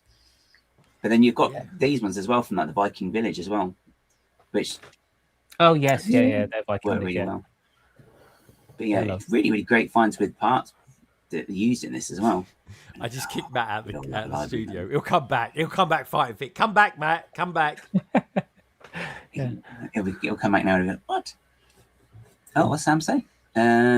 She's a Eurovision icon. She's a Eurovision icon in real life. Feminine, yeah. Although slightly disappointed with Sam's knowledge here, trying to claim that she represented Croatia in 2005, when surely everyone knows that they were representing Bosnia and Herzegovina in 2005. Oh yeah, the country didn't exist, did it? It was only Croatia in 2010. I mean, you know, Sam. Good point. Actually, my brother went to Yugoslavia back in the day when it was called that as well. So they've had some turbulent times out there. But yeah, this is really cool. This is you can tell just by these Lego mocks that there's more to her than meets the eye. Yeah, I just think she's got really nice eye for detail with these, and again, just the style of them, like this building here as well. Look at that palm tree as well. Yeah, it's just all the prints and things. They're so pretty. Modified bricks. They're loving what she does. Yeah. It's on a 32 by 32 by 32. Guys, go back one and then go up. Up one. How it started. Click on that. Oh, yeah. On that, how it started. I like these sort of videos. How it started. It's a good hook. This is the start of like the video, the window piece. The formation. And then you can see that window then is there. Ah, nice. And it's just, but that's kind of how a lot of good sort of mock start, isn't it? You know, you see like a technique of something, you think, oh, that's really good, and you sort of expand upon it and put your own spin on it, and then you know you end up something as brilliant as this, and it's just where to go. But yeah, definitely always give it a go with the mock. I was going to say she's got good taste. I'm try get her on. I don't think I've ever had anyone on from Croatia before. What can I say? Yeah. We've got a nice coffee machine. I can see that, and a nice microwave. Well, if you want it tropical, have her around just for around Eurovision. Get her on around that time. Oh, good shout, actually. Yeah, dude, I love the Eurovisions. I really do. Yeah. Like literally, can I say? It's just fun. I just love it. Mm-hmm. You know, this is very good. This is cool. This is really nice content. Guys, how did you find Pam Bricks anyway? It's just every now and again, like my feed will just throw up like all random mocks and stuff. Anyway, oh, Sam, get me on that week. I think I just saw. I think I saw that technique. That one you looked at actually. The how it started one. Oh, how it. Okay. Yeah, and I was like, oh, what is that? And then you see to the end of the video, and it's like, wow, look at that. So you go on a page and you just see even more brilliant work. Guys, I need to find out where all these tiles come from. What set that is from? Yeah, that's these ones. I think there's the Mediterranean Garden, isn't it? I think. Oh, that's it. That's the one. I wonder if they're still on the. Use Google Lens if you need to. Well, there are brick apps as well, which you can do to scan pieces and. Yes, there are actually. I think maybe some possibly. I want to say some are possibly custom ones with down the side here. Possibly, I don't know. Hello, Matt. But, Matt's back. Yeah. Oh. Nope. No, he's not. He's fixed it. He's gone again. Elgato says no. Yeah. Elgato says bye bye.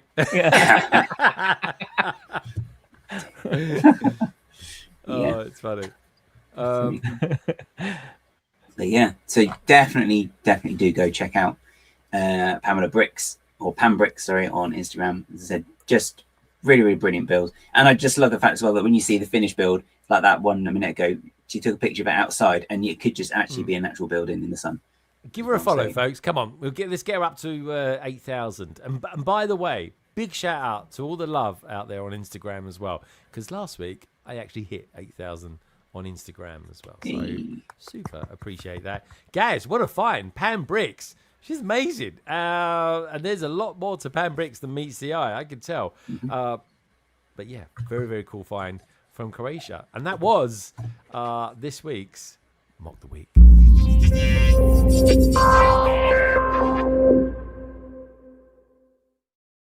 Alrighty, in a few seconds, we'll not only hopefully get Matt Mellish back, if Elgato has anything to do with it, but we'll also be having a bit of the old Soapboxastic as well.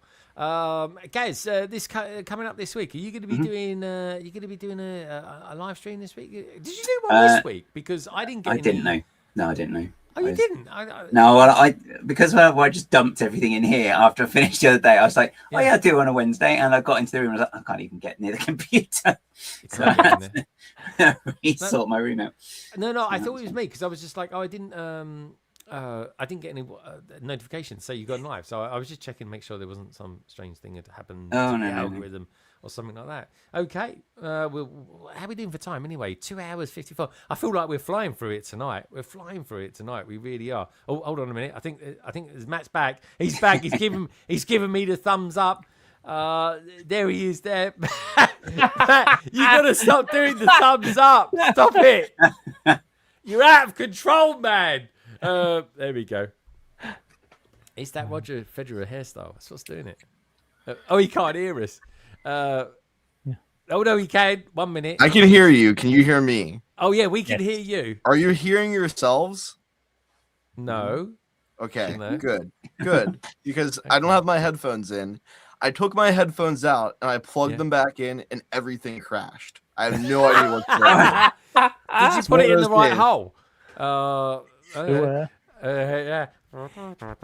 Right, okay. Before we have another Matt Mellish moment, I think it's time for this week's Soapboxastic.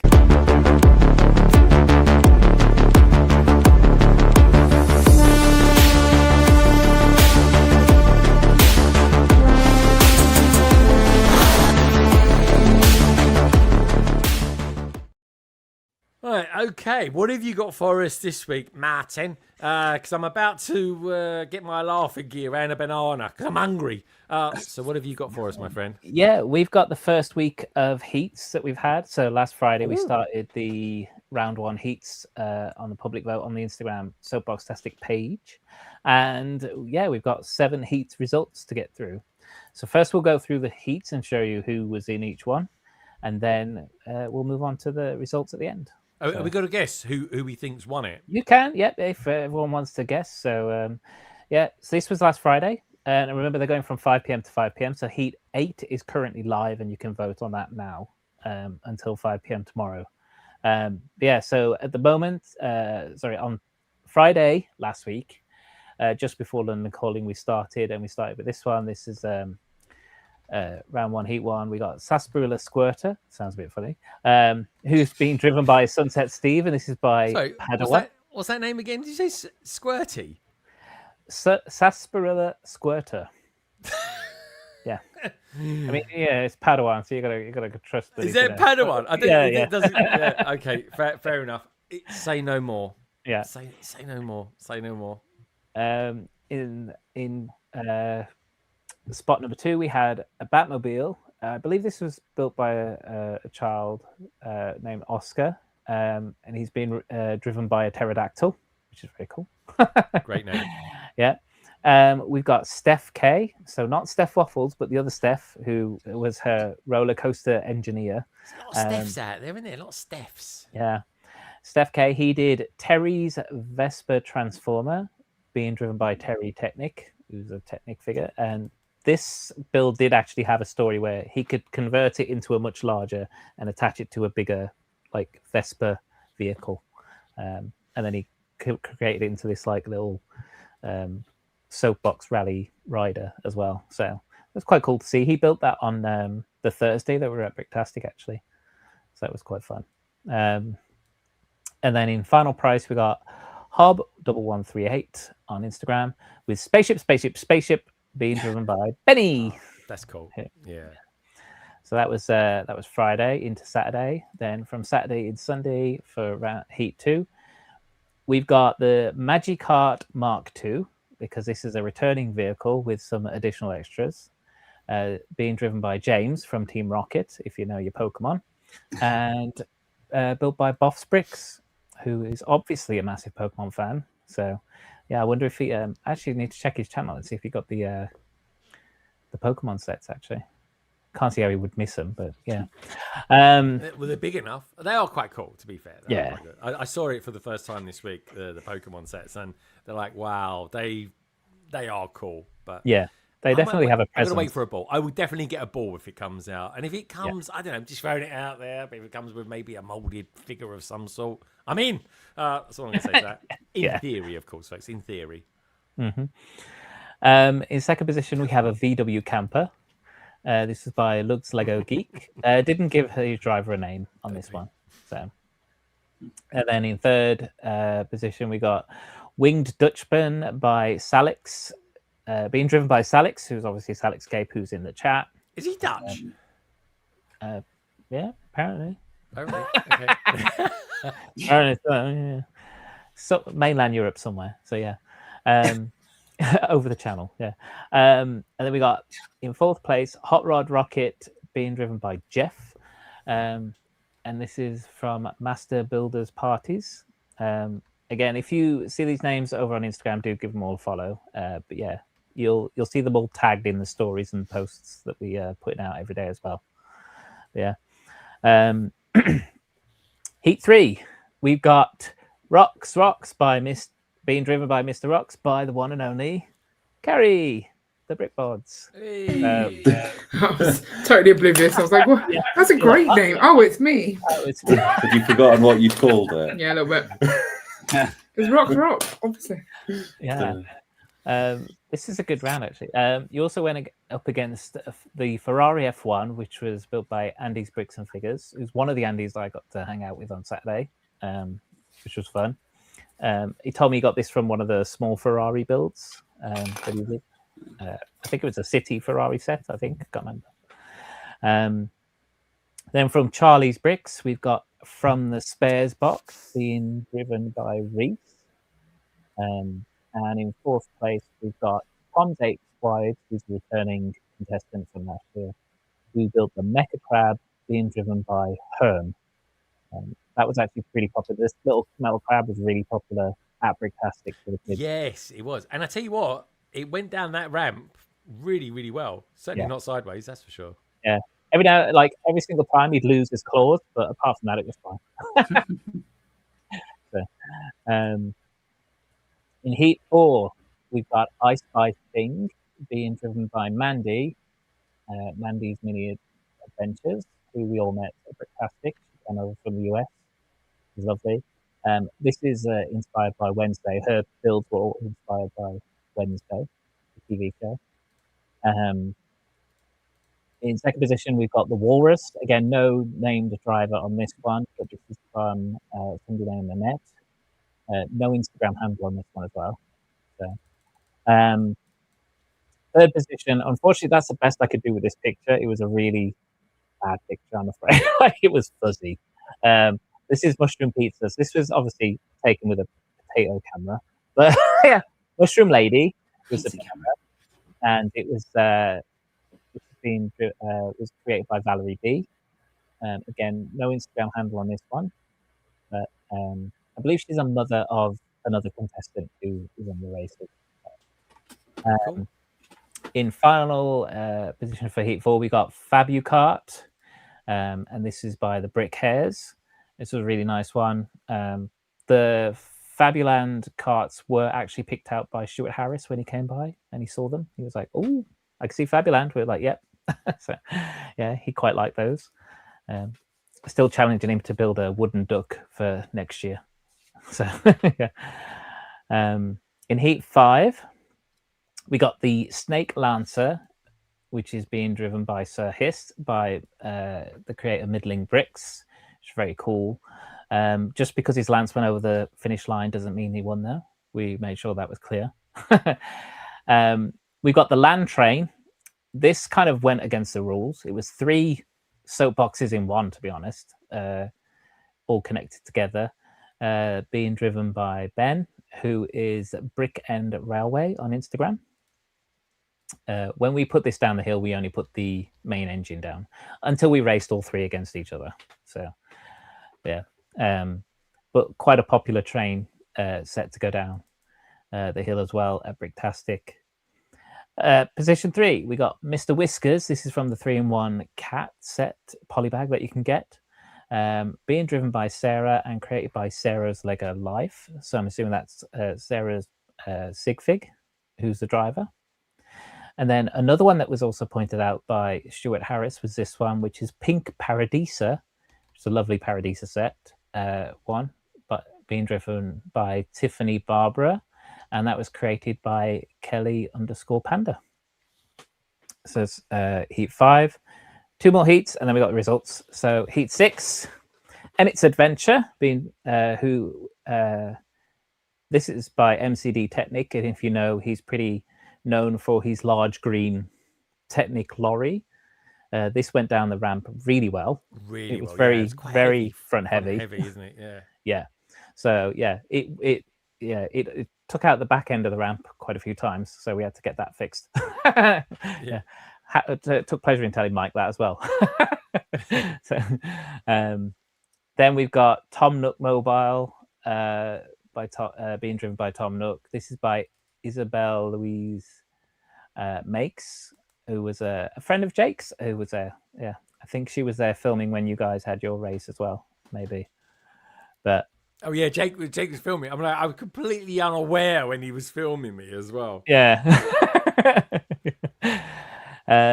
Next we've got the next year I'll get him. Next year I'll get him. Don't you worry. That's it. Yeah, bring it back for 2027. Bionicle Skeleton, being driven by Tahu, and this is by Kelk Bricks on Instagram. And then the Lottle, being driven by Lauren, from What the Brick. Again, this is a small. I think this is a small friend set that's pretty new. And she did put the 2 little axolotls on the back, which were very cute. Again, quite a favorite for people to send down the ramp. These were actually all pretty popular. So I can't remember how many times I went down the ramp because it was just continuous all day. Final heat for this week. You was literally rampant. It was rampant. The ramp was rampant. Yeah, you couldn't get to it edgeways. But yeah. Happy Hedgehog is our final cart for heat 7. In position 1, we got being driven by the Hedgehog, again by Valerie B. Happy Box was my one. I like that one. Yeah. We got Time Scooty 2.0 being driven by Timmy, and this is by Darren Lee C, who, if you remember, also did the Steampunk Time Machine last year. So he's kept that kind of time machine. I remember that one. That was a good one, wasn't it, guys? Yeah. Theme. So we've also got the Happy Box being driven by Just from our friends from Down Under, Lego Team B. And then finally, we got the Lava Monster. No name on this, but it's a Ninjago fig. And this is from Big Brick, Little Brick Lego Box, our friends over there. Cool. And this was designed by Little Brick. So he built this one. So yeah, if you know their content, you know who I'm on about. So yeah. Right. So we got the finals results. So here we go. Round 1, heat 1. Winner was Terry's Vespa. Yeah. So we've already got a Technic going through to round 2. Hey, that's how I imagine Gaz watches Doctor Who at home on his sofa. Yeah. Minus the helmet, maybe. Be behind the sofa. Have you not heard? Everyone knows you watch Doctor Who from behind the sofa. Touche, Gaz. Very good. I like it. Why does he need the helmet to watch Doctor Who? He doesn't need the helmet. I say without the helmet. Because that would be wild, even for Gaz. Though I suspect Gaz could watch it with a Cyberman helmet. I'd get a hat hair. I wouldn't wear anything like that. Hat hair. Yeah. Right. I like that. That's cool. Yeah. So Steph is through to round 2. Next, the VW camper from Let's Go. Yeah, Geek that's a has good made one. it through. I like that. I thought that was a pair of pants on the front, but like a pair of briefs. Once you see it, you can't not. No. Yeah.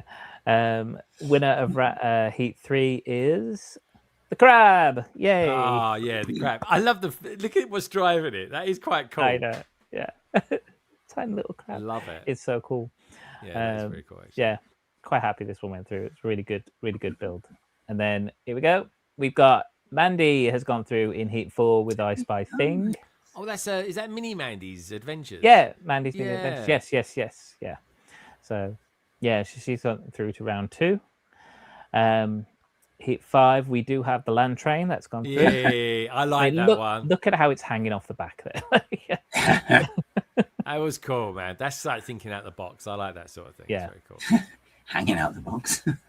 Yeah, I know. Yeah. Steady on, guys.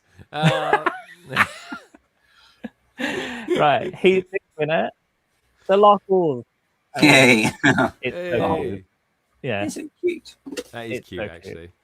And then the final one for Heat 7 is Happy Box. Yay! That's Hey. just, With a team yeah, B. yeah. It's Good just, yeah. stuff. Good stuff. So yeah, and then so that's our 7 winners for the current 7 heats, all going into round 2. And this is currently what's up now. So this is what you're voting on now, live. So we got another Fabuland cart, the paper aeroplane with the little cat. Oh, that's what it is. I was trying to understand what I thought it was like a Yeah, I it's didn't know what it supposed to was. be I like honestly yeah, didn't folded get- paper airplane. Yeah, Yeah. Oh, it's that's really good. clever. And then we got the Triceratops good. in like a little nature cart. That's a nice one. I Yeah. like that. And then we got I've suddenly blanked on his name, but that guy Jack Stone. Jack Stone, thank you. Yes, Jack Stone is like Jack Stone Rocket. Yeah, that's the one. Nicely done. Nicely Yeah. done, Matt. Yeah, and that's it. That's currently live. Oh, That he is gave me a thumbs on up there. Instagram. Did you see that? Nothing went wrong. Nothing broke. All these all broke. updates have been applied to Matt Mellish. Yeah, yeah. So yeah, these are currently live. Go vote on them and check out the Soapboxastic Instagram every day, 5 p.m. to 5 p.m. UK time. There is a new heat, and we've got 23 heats in round 1 to get through. Woo. The heat is on. Bernie, burn. Yeah, Yeah, so go looking get forward to voted. Good Yeah. stuff. All right. And congratulations to all our winners for the heats 1 to 7 as well. And that was this week's Soapboxastic Grid.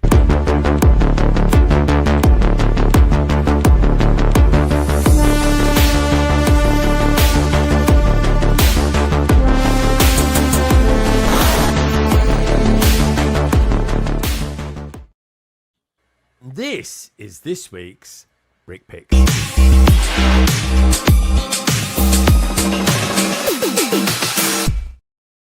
Alrighty. So anyway, I thought it would be kind of cool just to throw in a few of the Bricktastic ones as well, the picks from that, because we had those 2 weeks where we were looking back at Bricktastic and some of the pictures, and there was a lot of pictures, but we were kind of bundling through them as well. So what I wanted to do is just throw in a few, or just to kind of get it out there a bit more. I've even put one in there from Lego Team B, because I kind of feel like I missed a bit of Lego Team B. For if you know why, you know why. So I'm kind of throwing their ones in this as well. Lego Team B, good to see you as well, by the way. So anyway, so this was the brilliant Sam Smith, as we all know. And of course, Mr. Mellish, who we're lucky enough still to be with us. Matt, what do you think about that for the Gremlins? Have you seen the film Gremlins before? I've never seen Gremlins. I was gonna say, man. It's I an know. old film, I boy. know. It's another one. Need to watch. You recognise this chap, don't you? Yeah, he looks familiar. Kind of Don't like an call him- Ewok. Don't call him Yoda. Don't call him Yoda. He's a Mogwai. If Yoda and an Ewok combined. It is. There's a lot like it. It's like there's Harry actually. This guy's called Harry. It's not the Harry we had on earlier on, but he's Harry, and he works in Leicester He Square looks Store. hairier than Harry. Yeah, that is the quality of the Lego League pictures that we were all kind of used to. It really is. That's how you do it, folks. I might just giving myself away here. What can I say?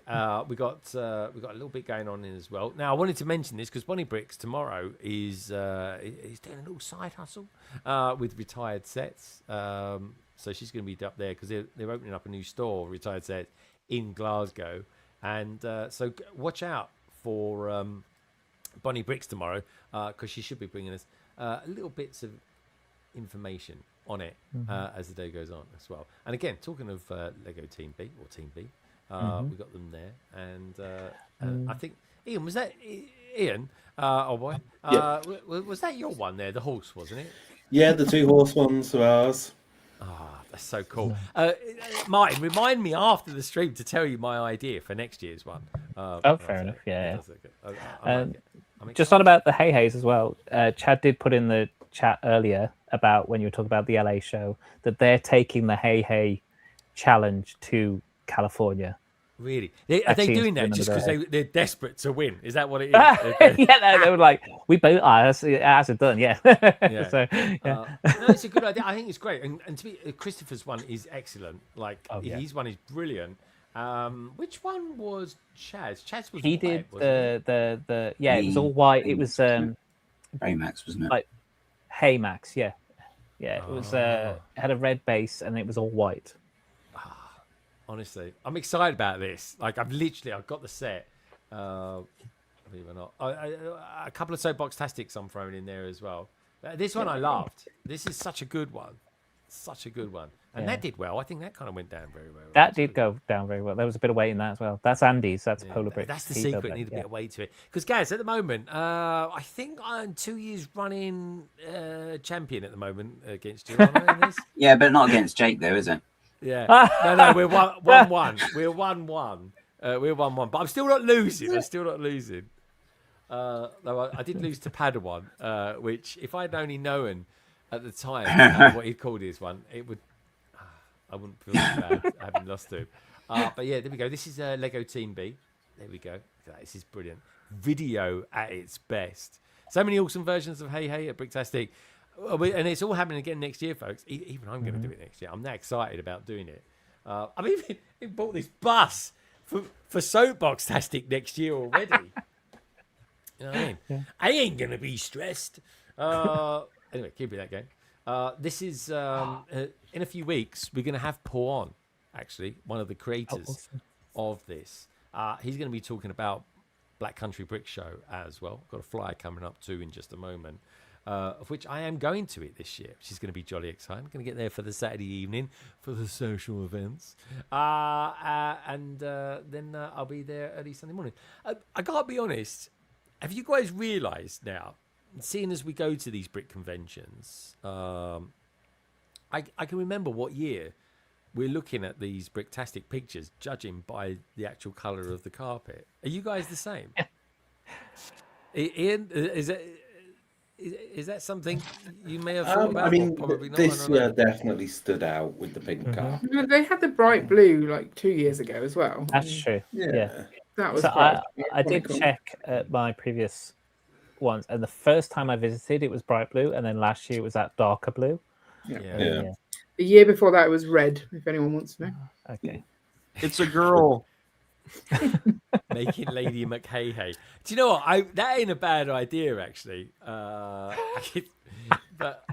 I could do a very dark twist on that as well, which I don't know if it would be very un-Disneyfied. But anyway, this way. Yeah. But yeah, no, I've got that has given me an idea. Though. Anyway, back for our 6th charity award-winning show. This is the Black Country Brick Show, which I honestly, when Nicole talking to Lady McBrick, she was streaming earlier on. She knows how to get here for this as well. I'm doing everything I can to persuade her to come to this. The Midlands' biggest charity award-winning Lego fair. It's 3 hours out of London, folks. At least where I am, and I'm in quite a sort of south part of London, to be fair. And I'll be there. I can't wait. I'm really looking forward to this. And we're all going to be there as well. So yeah, I'm looking forward to it. And I'm not getting anything for this, by the way, folks. I'm literally advertising it because it's something I believe in and I want it to be successful. And like I say, Paul, who's one of the guys that was running the event and created the War of the Worlds mock, will be on London Calling beginning of April. So that's going to be jolly exciting. Nice. So I'm looking forward to that. Craigster sent me in some pictures earlier on. He's really enjoying these new Batman sets, the new Batmobiles. I need to ask him which one he really likes, but that's the one that I bought recently. These do look good. I mean, they're strikingly different, all three of them. To be fair, they look grand. And this one I quite like too, even though I've got it over there because I've got the original The Batman, but having looked at them and looked at my one, there is actually quite a significant amount of difference between those. So I'm definitely into that. It's got the time machine there as well, which cheer gas up no end, of course. We got the what's he called? Lightning McQueen. Lightning McQueen. That's him. Sorry, what's his phrase? Is it ka-ching or something like that? Ka-chow. Oh, ka-chow. Sorry, ka-ching. That's Lego's. Ka-ching. That's Lego's phrase. Cha-ching. There we go. I like the stands as well. Yeah, the thing is, you could use them on multiple things. Yeah, it's a good idea. Very, very good idea. I need to ask him where he got those. My dear God, what is this? It's Technic. It's a Technic set, or is it a Bionicle set converted into a car? That says Echo, unlike anything else. Yeah. I mean, it's the branding. He even had. Did he have? Is it in that picture? If I go back, it is. Yeah. Is it in there? Look, there we go. At the back. There's his. There's this one there. Look. He's all in brand. Honestly. Love it. I love getting the old Scots on there. Good stuff, isn't it? Anyway, so Echo, nice one. I think this came out in something like there we go, 2001. It's the it's 8242, and it's called the Slammer Turbo, whatever that means. So yeah, I'm guessing you slam it and it goes forward very quick. Very cool, very cool. And those sets do go; they work really well too. There we go. Oh, there's another. I put this out because I thought we might have a Jurassic Park van to look at, and I thought, well, this looks a bit like it. But as it happens tonight, folks, there are a few pictures that are out there. Jay's Brickblog's got a picture of it, but there's nothing official gone out about. Quack quack. Exactly. Yeah. So yeah, this is about as new. This is a mock-up of it. Think of this as a mock-up of it. This is like one of those leaks where they've drawn it, except we've made it out of Technic because we're that good. Sketch model. Yes, it's a sketch model. I love that. It's so bizarre. And again, to keep it going with the Jurassic theme, we got this here, which apparently I thought it was a massive T-Rex with longer arms, but apparently, according to Ian, this is an actual size a kind of bone construction, a skeleton. Bone construction meaning skeleton in the real world. Words foul me sometimes. That's all I can say. Ian, help me out here. Okay, so yeah, this is a raptor. So a raptor is a class of dinosaur. The Velociraptor from Jurassic Park is based on raptors, but it is a little bit exaggerated. They don't come that big and that dangerous. But so this is about the size of a dog, roughly. They do have extremely sharp claws and were pretty vicious, but yeah, a life-size skeleton of a raptor.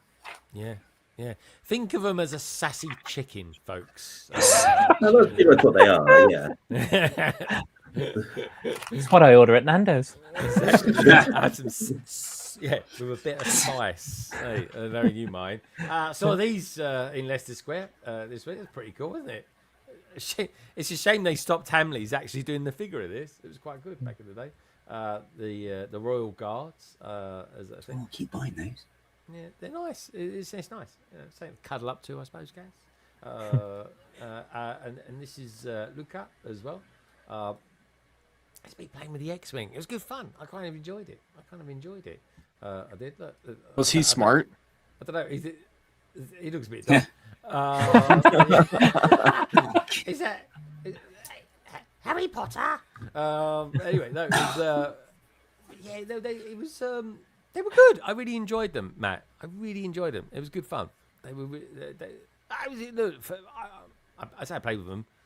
It was about 20 seconds. That was all, or about maybe a minute's footage. But yeah, it was good. It was good. You're smarter now for it, for sure. I am. I felt smarter for the experience. That was good. Oh, and this is going back to that football World Cup trophy. I just can't believe this element looks actually quite cool. So that's what I'm going to want to try and get a hold of. But yeah, it's got like a sort of minifigure on the edge of it. I think it looks better than the actual model. That's the thing. I was about to say the same. I think that actually looks better than the model. It looks better. And they just look like a gold ice cream with sauce on it. Yeah, I was thinking that. It's a big sundae with some chocolate sauce. Yeah. Oh, do you know what?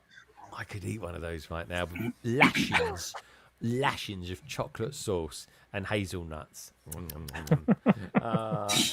Right, what can I say? I'll probably end up having some peanut butter on some sourdough bread when I go back home. Anyway, so that's a cool picture. Oh, there's not that Sam Smith. Sam, are you still out there? What are you doing in this picture? What's going on? Anyway, so that's the nearest we've got. It is officially out there, folks. It just depends what part of the world you're in, I suppose. Did you catch the Triceratops skeleton at the beginning? Yes. Is that because there's another set coming out of that? It would be a really cool tease. I have no idea, but if that is, I think that would be awesome. It would be. I think it'd be awesome. You know, awesome. The way he says that. Where awesome. it says It's coming. You can Lego shop this way, new. Yeah. The arrow is literally pointing to Triceratops. Yeah. Love it. This is from Ray Seymour, who sent me in some pictures today. Look at this. I got asked about these bags. I had no idea they were being given out. But yeah, to Elliot and Ray, keep building. Thomas Young. So these are the Lego Ideas designers. And they did a seminar, didn't they? And yeah, they got some. Oh, look, there's Nicole's brick there. Lego Ideas. Oh, yeah. That's cool. But yeah, that was nice. And but yeah, look, there's a nice picture of Nicole and Ray. And his daughter as well. She's really cool, isn't it? So yeah, and it was lovely to see them. I saw them years ago when I went there with Mark for the first time. So I was like, oh, just really lovely to see Ray's daughter and Nicole having fun as well. I genuinely didn't. I think I got round to see Nicole, but she wasn't there, so I didn't get to chat with her and stuff. But she's done it right. I suppose it's always next year. So what's going on here, Gaz? What's all this about? I thought you'd mocked a block of flats or something, and then when I looked carefully, I was like, oh, no, it's just my start of organising. I've got to do proper labels. I found all the labels I actually could use after the fact, of course. So it's Brothers Software in it or something like that. There is a company out there that does all this. So what, is there? Oh, okay. Oh no, that's just got proper labels.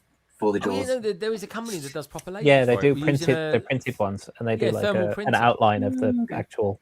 Yeah. Yeah. Oh yeah, check it out. Yeah, check it out. So what's in this one? 2x4 plates, I suppose. Yeah. I'm going to take a punt. I think there's 2x8 plates in that one. Yeah, I've had to give them weird names, some of them, because I couldn't fit it all on. So those ones are the ones that are done, and all the ones that haven't been labelled haven't been done. Essentially. All right, it takes ages, doesn't it, guys? It does take a long time. Oh, it's just that you end up with parts everywhere, and you're like, oh God, you got to sort of amalgamate everything together and sort. I've seen this. What's all this? What's all that? Oh, it's just some screwdrivers in case, you know. What sort of screwdrivers, Gaz? Sort of check if the mouse in your ear, innit? Yeah, exactly. Yeah. Yeah, Gaz, if you've got a temperature, just ask Gaz. Yeah. Make sure he puts it in your ear, though. Yeah. That's what I call it. Ears, nose, and throats, Gaz. I just went to the ENT the other day. Did you? Mm-hmm. Apparently, they want to take out my tonsils.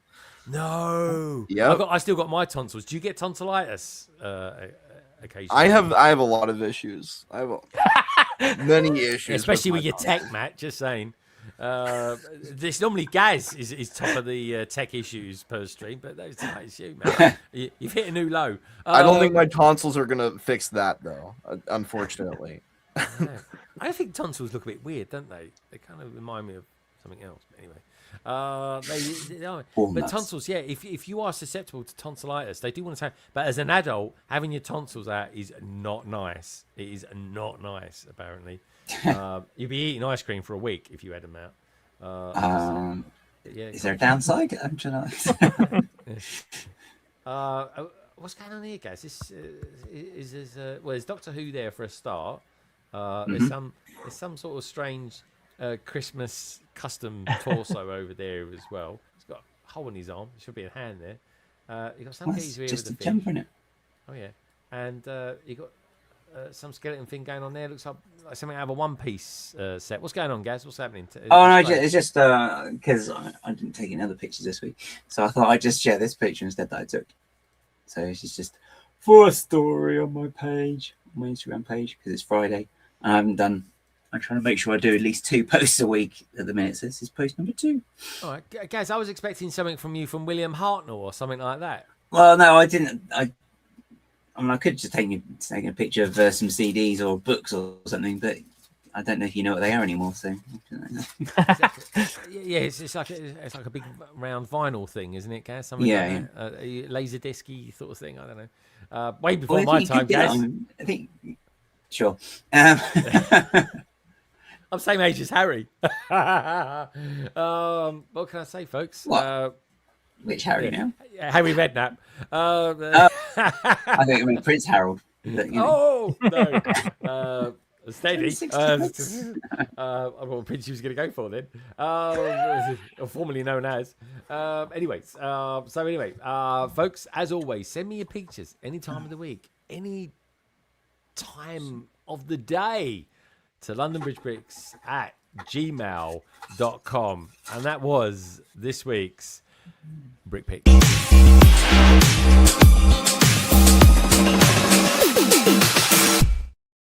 Okay, so let's go around the panel and find out what each and every one of us are up to in the coming week. Let's go to Madlib. Madlib, we are 3 hours, 30 minutes and 30 odd seconds into the stream. Or if you're listening to this back on the audio podcast, we're probably only about 3 hours in at this point. But that's what you get for not having the brick picks in the audio podcast. But anyway, my good man, dear sir, young gentleman down there, what do you got coming up this week? Are we going to get some Mad Monday Barracuda Bay stuff going on, or are you going to go in a different direction?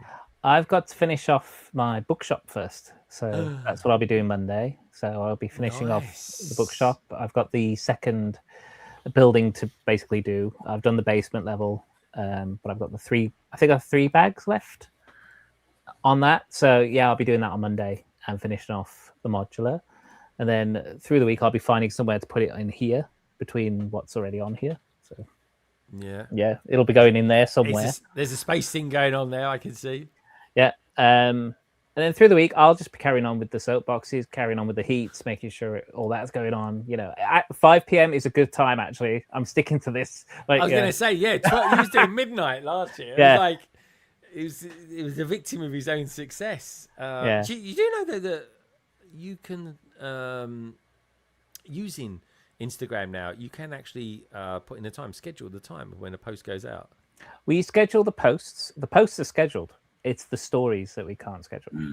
So yeah, it's almost like a separate app. The stories, yeah. It's like so Instagram the stories, is basically like 5 different apps in one. Stories I do live, but I do draft them before and then just quickly finish them off and get them posted at 5 o'clock. And are you enjoying the birch books as well, dude? Yeah, I like it. I think the birch books building itself looks lovely. It's lovely, isn't it? Yeah. I am a big fan of the color teal, so to me, it's a win-win. No, it is. It's a lovely little set. I'm really looking forward to building it one day as myself. And then the only other thing I've got is not this weekend, but I've got a plan for the following weekend to do a Brickling Designer Program build weekend. Yeah, so that'll be I was looking into that. Yeah, because you're inviting a few people onto that, aren't you? Yeah. Oh, there we go. He's off again. That is such a weird effect. Dude, I'd love to do that as well, but it's, I don't even know what triggers it, honestly. It's your gestures. That's what it is. It's a gesture thing. It's got to start calling you Sparkles from now on. Yeah. Tina Sparkles. Yeah.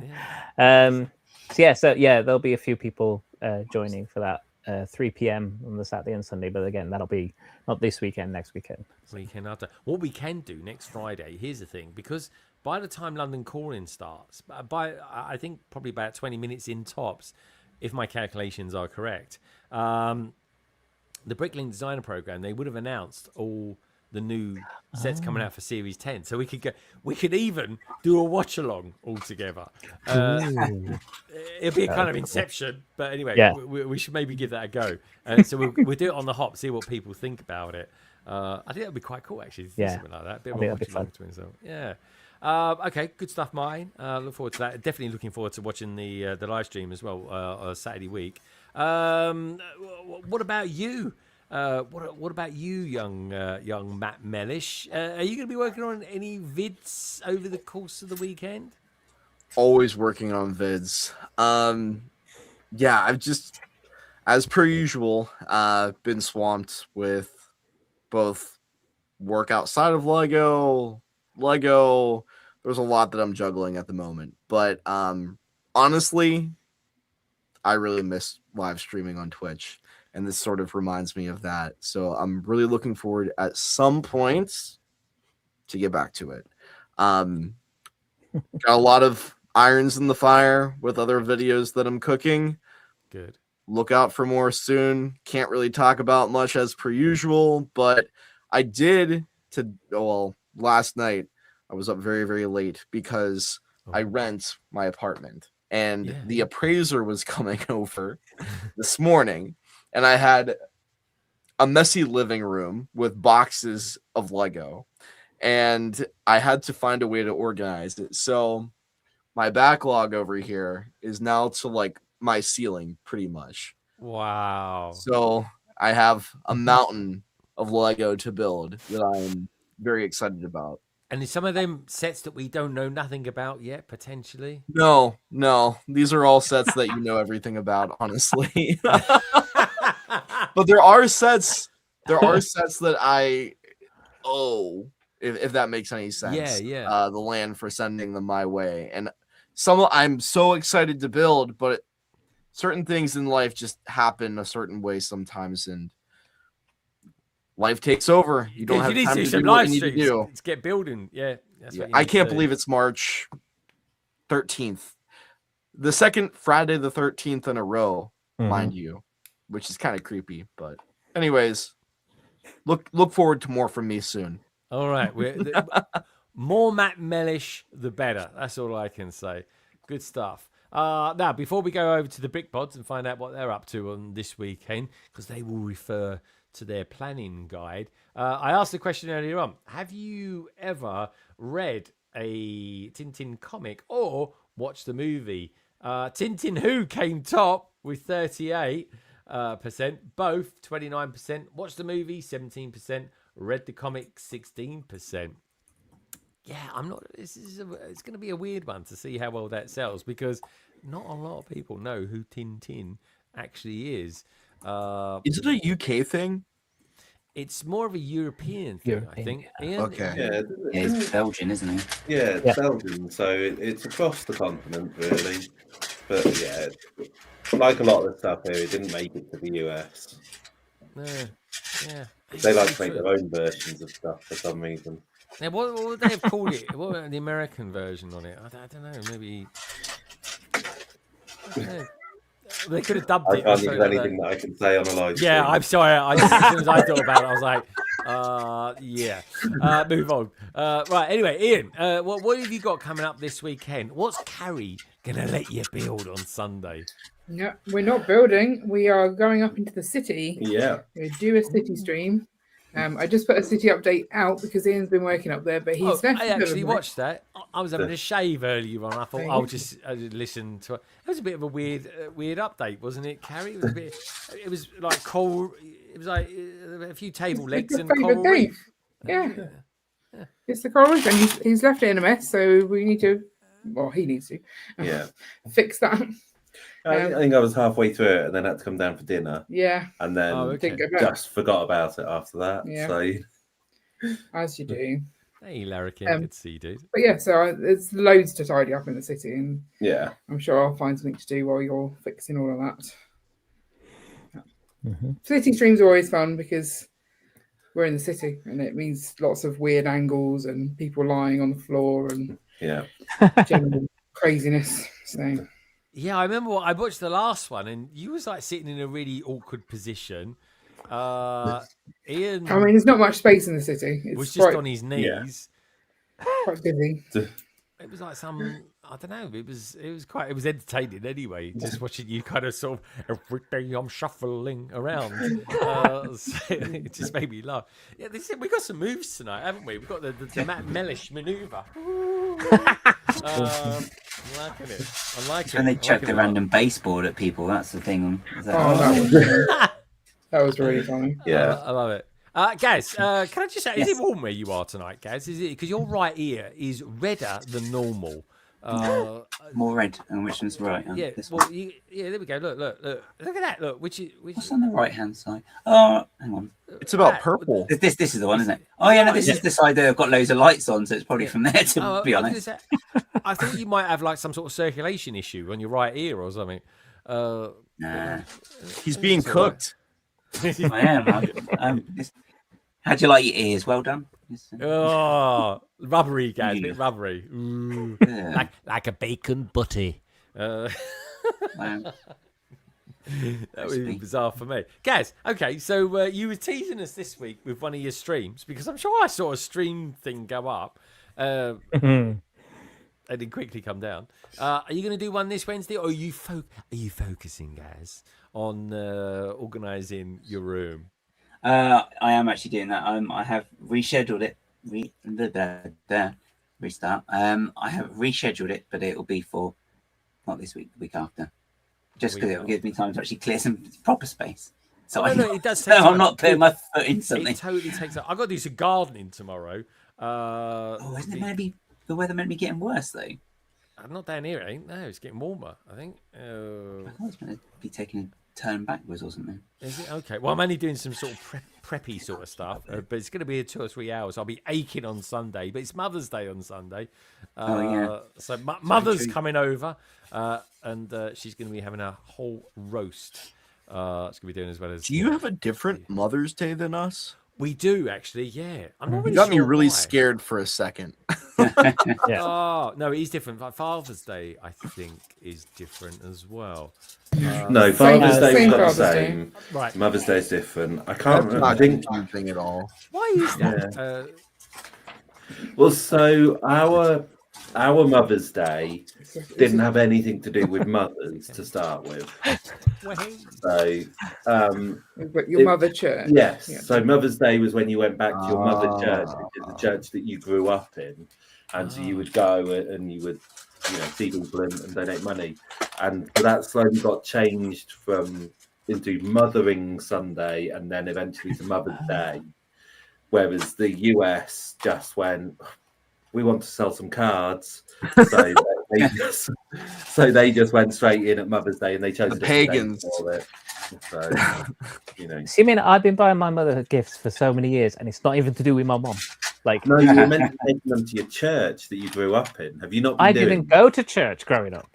Yeah. Well, that's So where I've- all the problems come what a from, waste. obviously. Can you Going to imagine a church Martin could be a going to problem. the church? I'm like, hello, I'm here. Yeah. You'd be Is that before or after you catch alive. fire? Yeah, that's it, yeah. Yeah. Okay. The things we learn, Ian, it's full of so much knowledge, mind-blowing amounts of knowledge. None of it's useful. It's true. To us, it is. To us, Yeah. it is. It's yeah. It's what can I say? He's a good lad. Anyway, what can I say, folks? Thank you, Martin. Thank you, Harry, as well, for being on tonight. Thank you, Martin, as always. Matt, thanks for popping in and out. I apologize, everyone. That's I'm all right. sorry for your viewing experience here. I've done my best. I promise.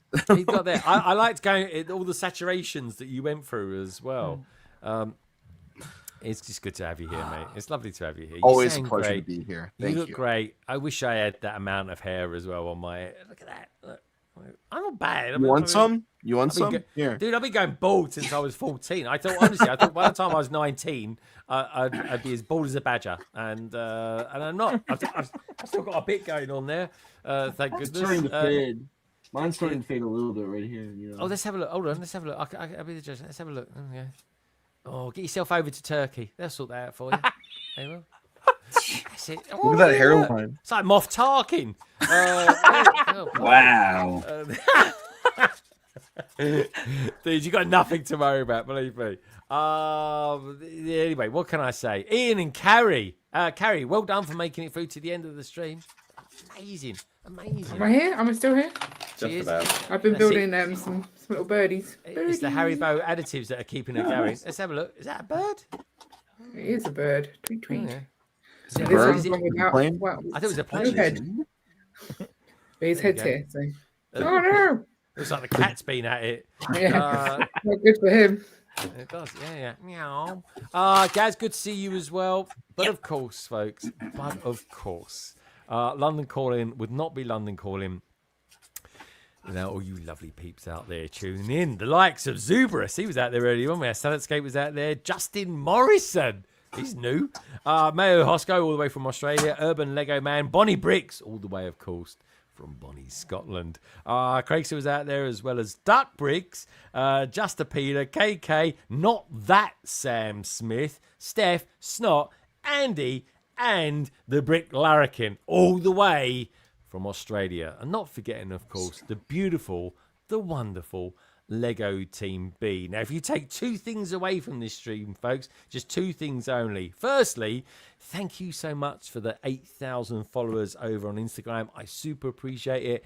I love you all, folks, and just being a part of that Lego journey, my Lego journey, it's a big deal, and I super appreciate it. I really do. And lastly, Lego, it really is a wonderful thing. And every one of you out there are too. Take care. Have a wonderful weekend, and we will all see you very, very soon. Good night. Love you loads. Bye.